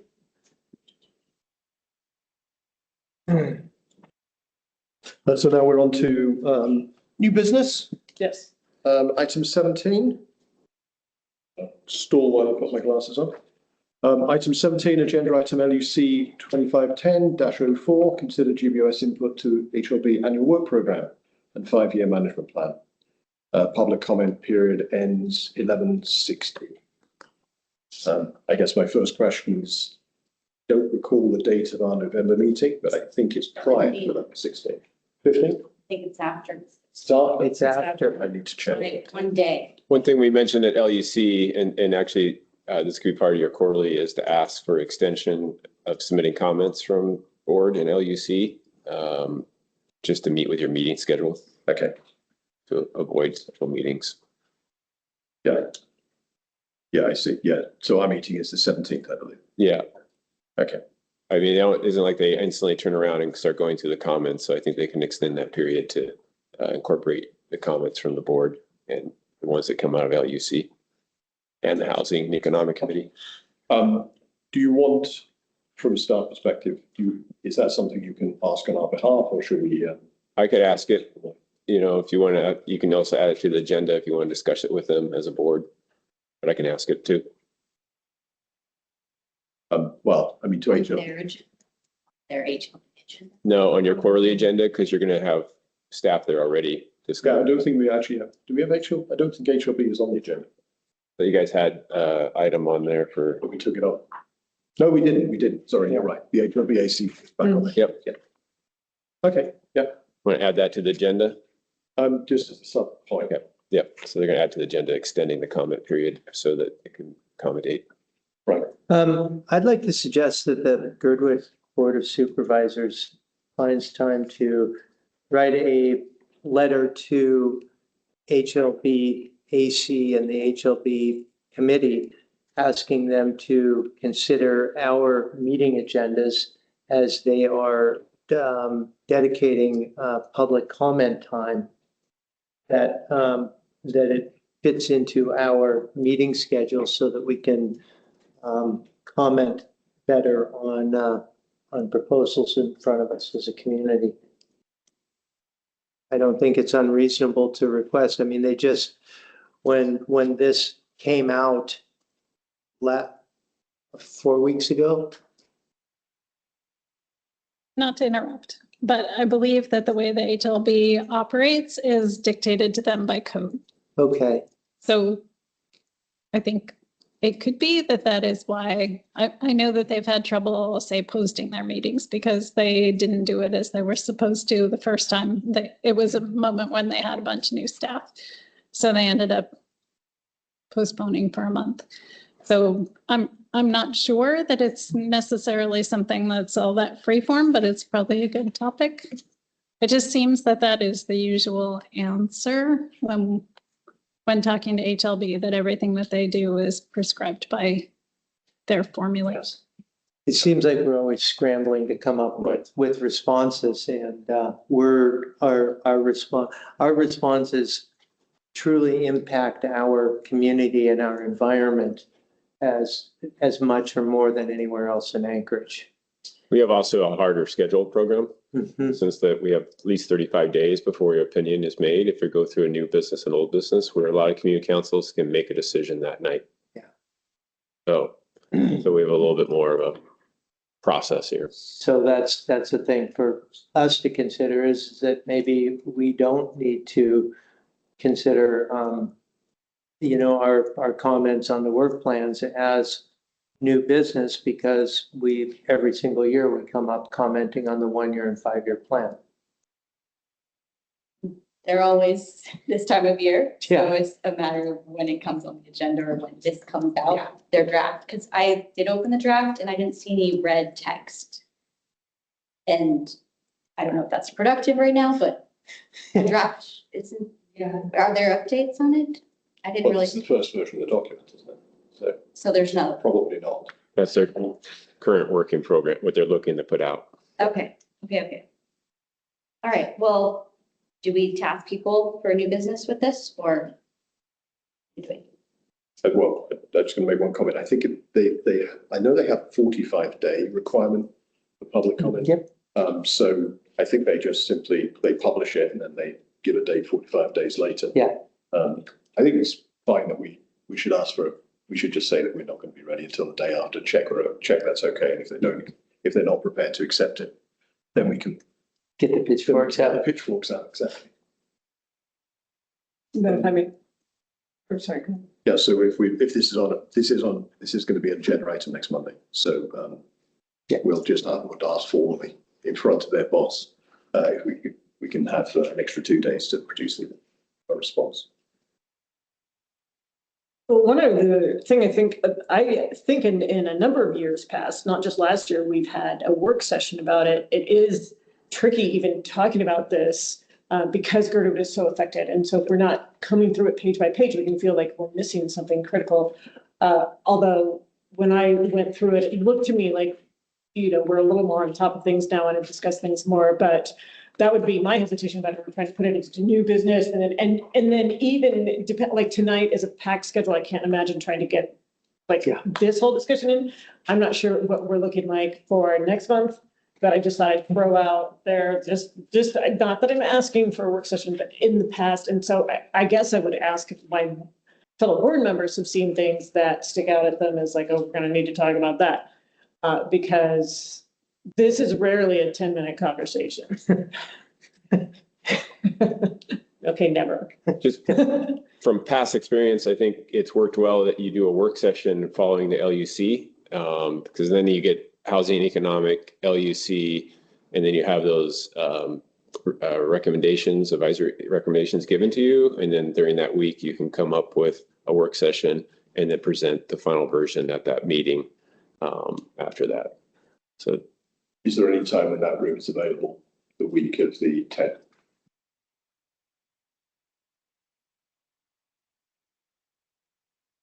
Quick look.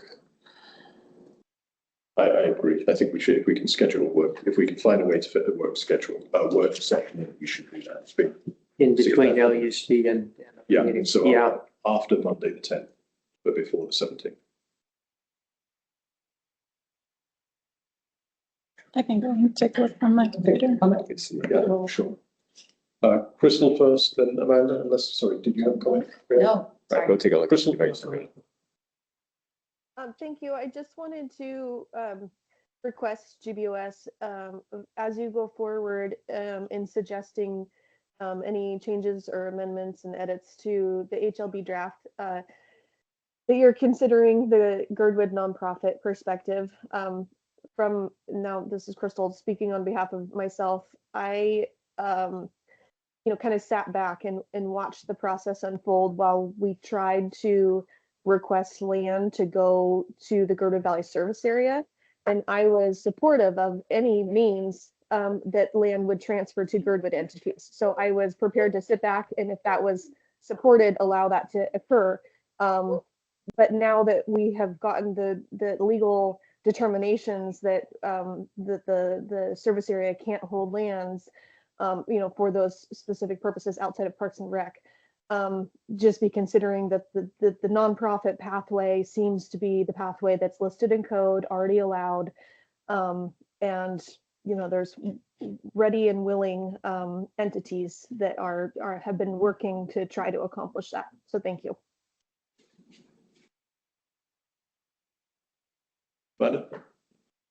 Yeah, so the Heritage Land Bank work plan actually is following the state public process, public notification, public review. The standard times actually are set. They can depend on between 30 and 45 days. Comment periods, substantial changes. They open up like 15 to 30-day comment periods, kind of all depending on what it goes, but they are set dates. As for Brianna's question, they actually are legally required to hand out a redacted, and this document should be redacted. Not redacted, it's not the correct word, edited. It should be redlined out and greenlined in new verbiage. I actually have submitted, I believe twice now, the last 2 years, a formal comment stating that, and they've never obliged. They need to. We need to know where the verbiage changes. You need to be able to scan through the pages and see what words they changed, even if it's administrative change. They are legally required to do that. And again, they have not obliged.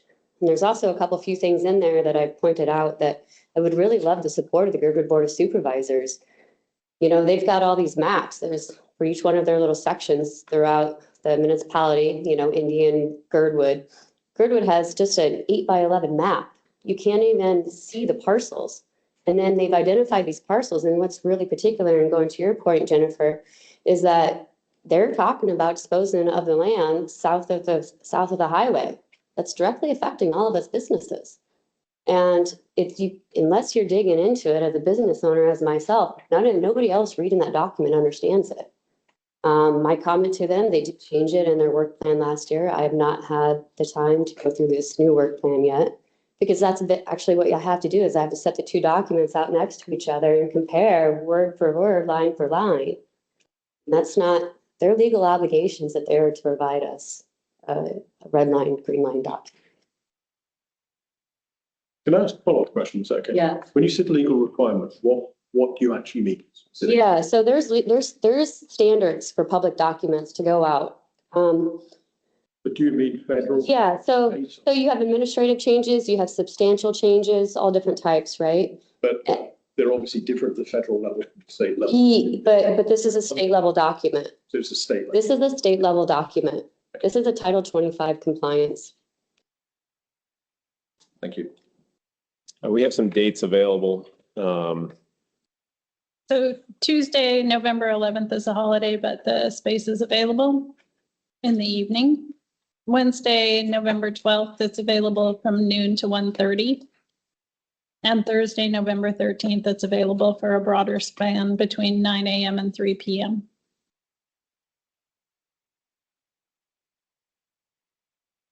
So we can send out a poll. Could we agree in principle that we can hold a work session that week and then take a poll offline? When? Yeah, because Margaret loves those. It's not that I don't love them. I love getting answers to them.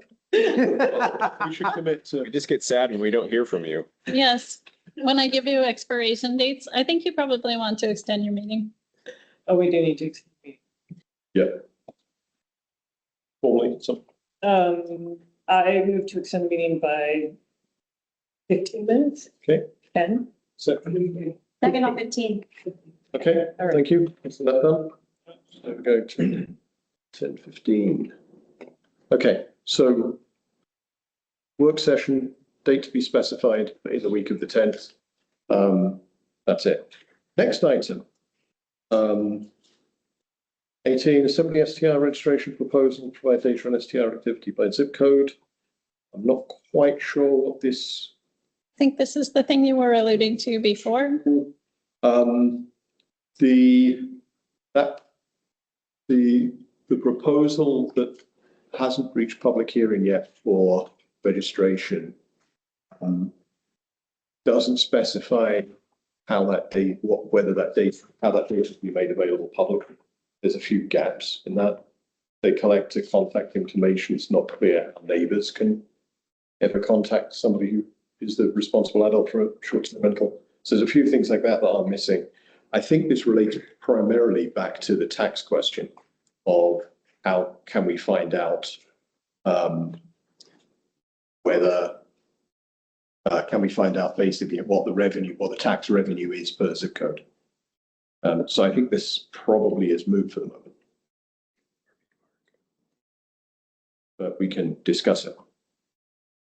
I think the question, well, maybe this isn't a good question. I mean, the question is, can we get better data on how much taxes, what bed taxes are being raised by short-term rentals now in Girdwood? That's the question, I think.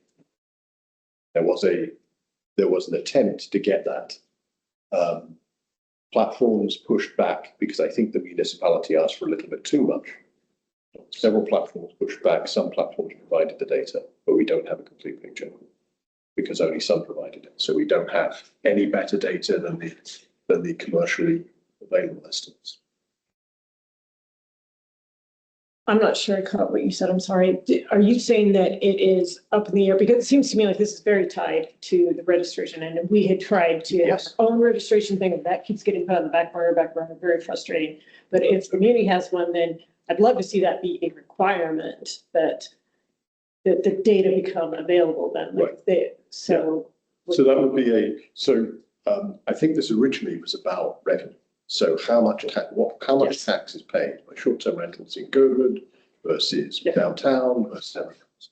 And there was a piece of code that was passed last October, November, which would have done that, but it added some additional requirements as well as just zip code level data about providing listings. And several platforms pushed back and said, no, we're not going to provide that.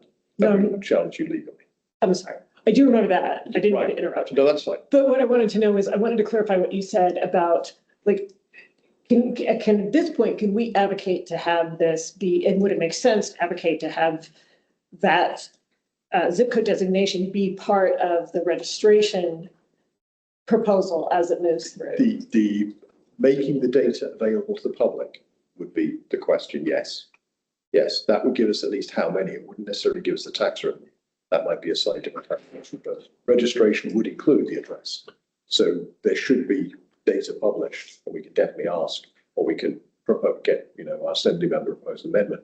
So there is public data on how many listings per zip code, for example. So I guess my question is, do we need this on old business for next time so that we formally ask our assembly member for that? Or do we bring it up to the MOA meeting? Like, how do we move forward? This would be through an amendment to the ordinance through assembly members. Sorry, assembly. Yeah. Okay. Yeah. So we can act on that formally next month. Okay.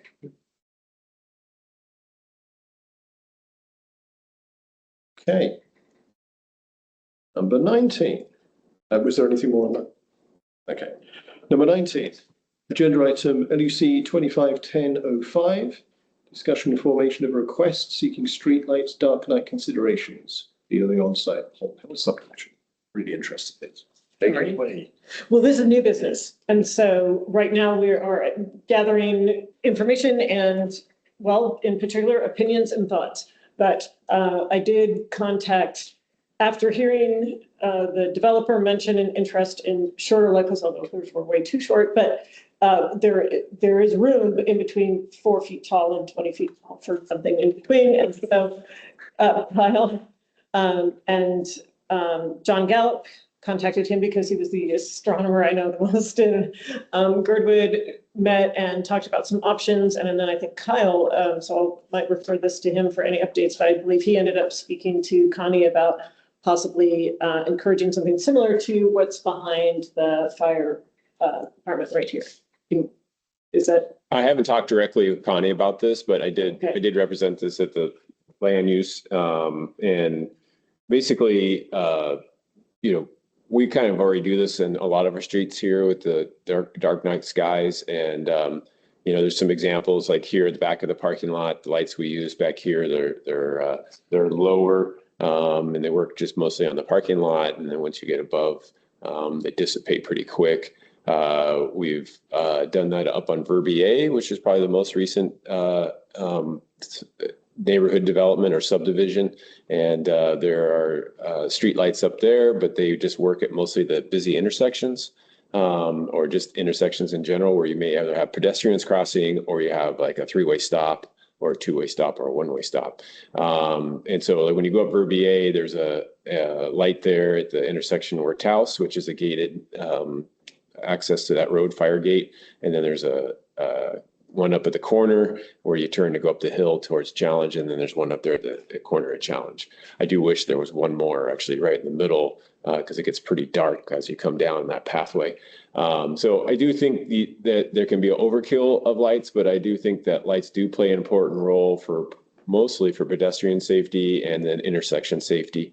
And they are really handy actually when you're plowing or moving snow in the winter. Like for example, there's a light up at the top of Hottentot, which just seems random, but it actually is really nice when you're trying to work in that area because it's really dark up there. So sometimes having these in intersections is good. So instead of having a light every 10 or 15 feet, you can have dispersed lights so that they work well within the area.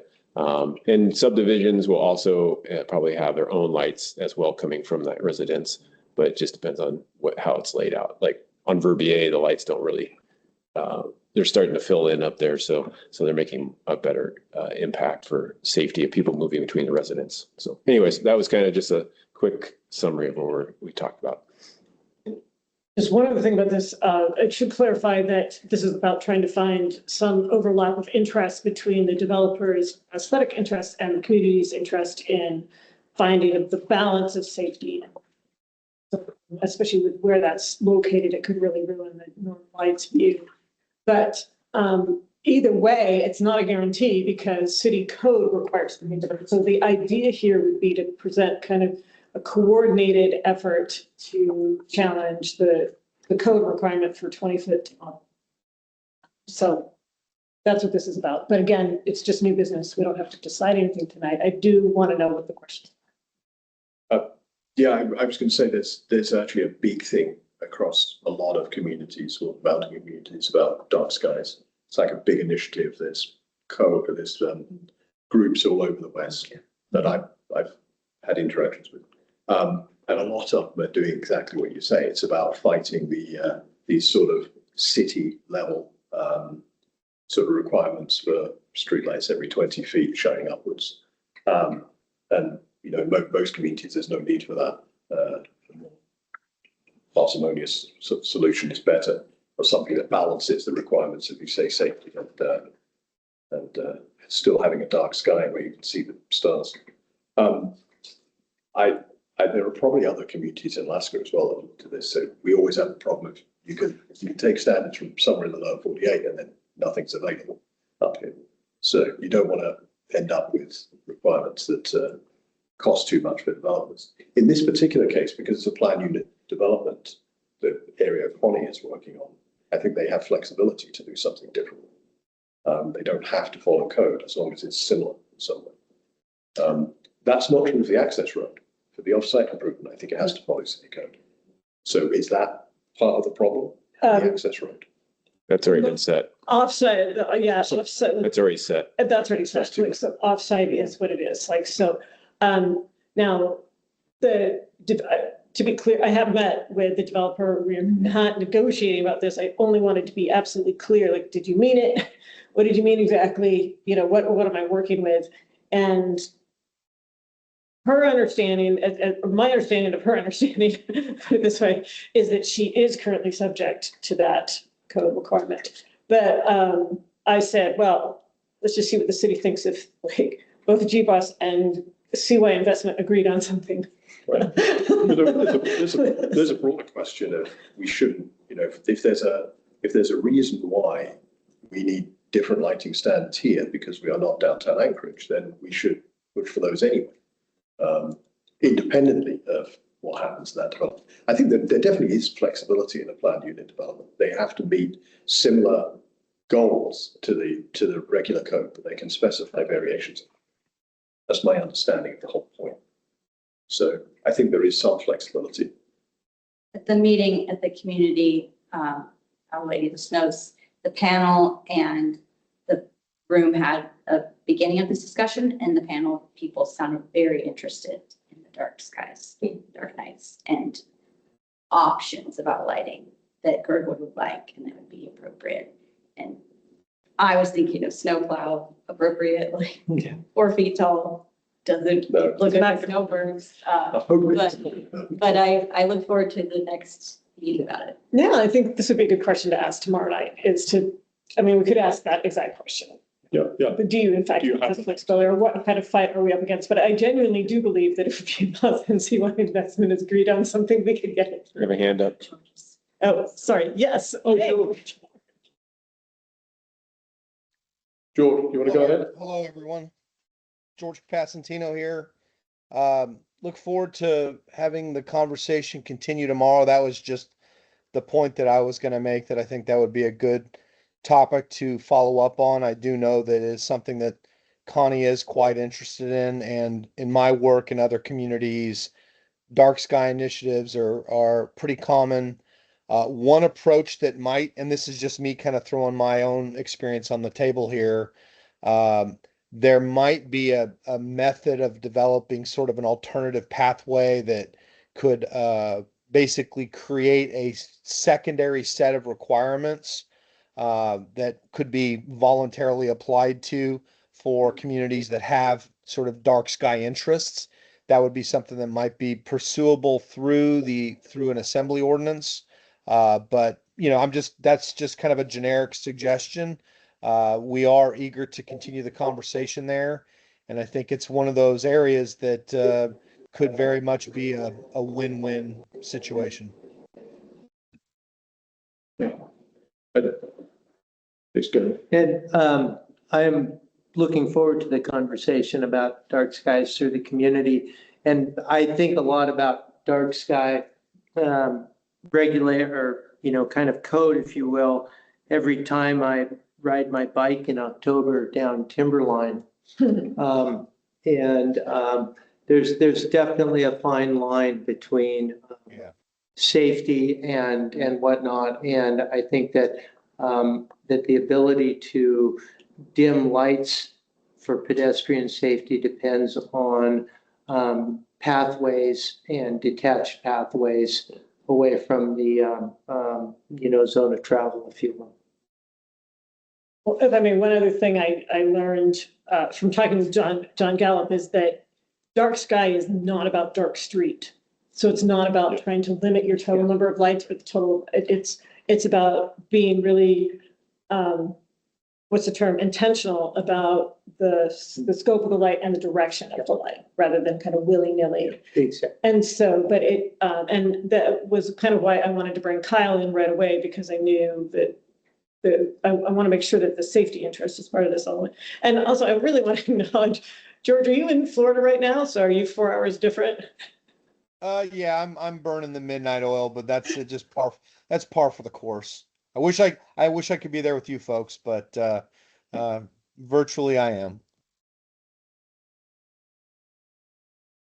You want to extend your meeting? Yeah, well, we've already hit the end. We extended till 10:15. It's gone 10:15. Adjourned, I guess. Okay. I mean, it's still 10:15, so I think you could extend if you're going to. If anyone wants to.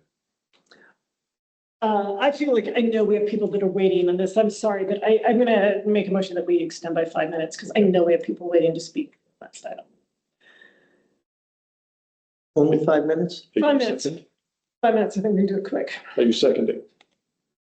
Yes. Good. Any objection? No. 5 more minutes. Okay. As we finished dark skies, I hope. Right, we'll move on to agenda item LUC 251006, FCC.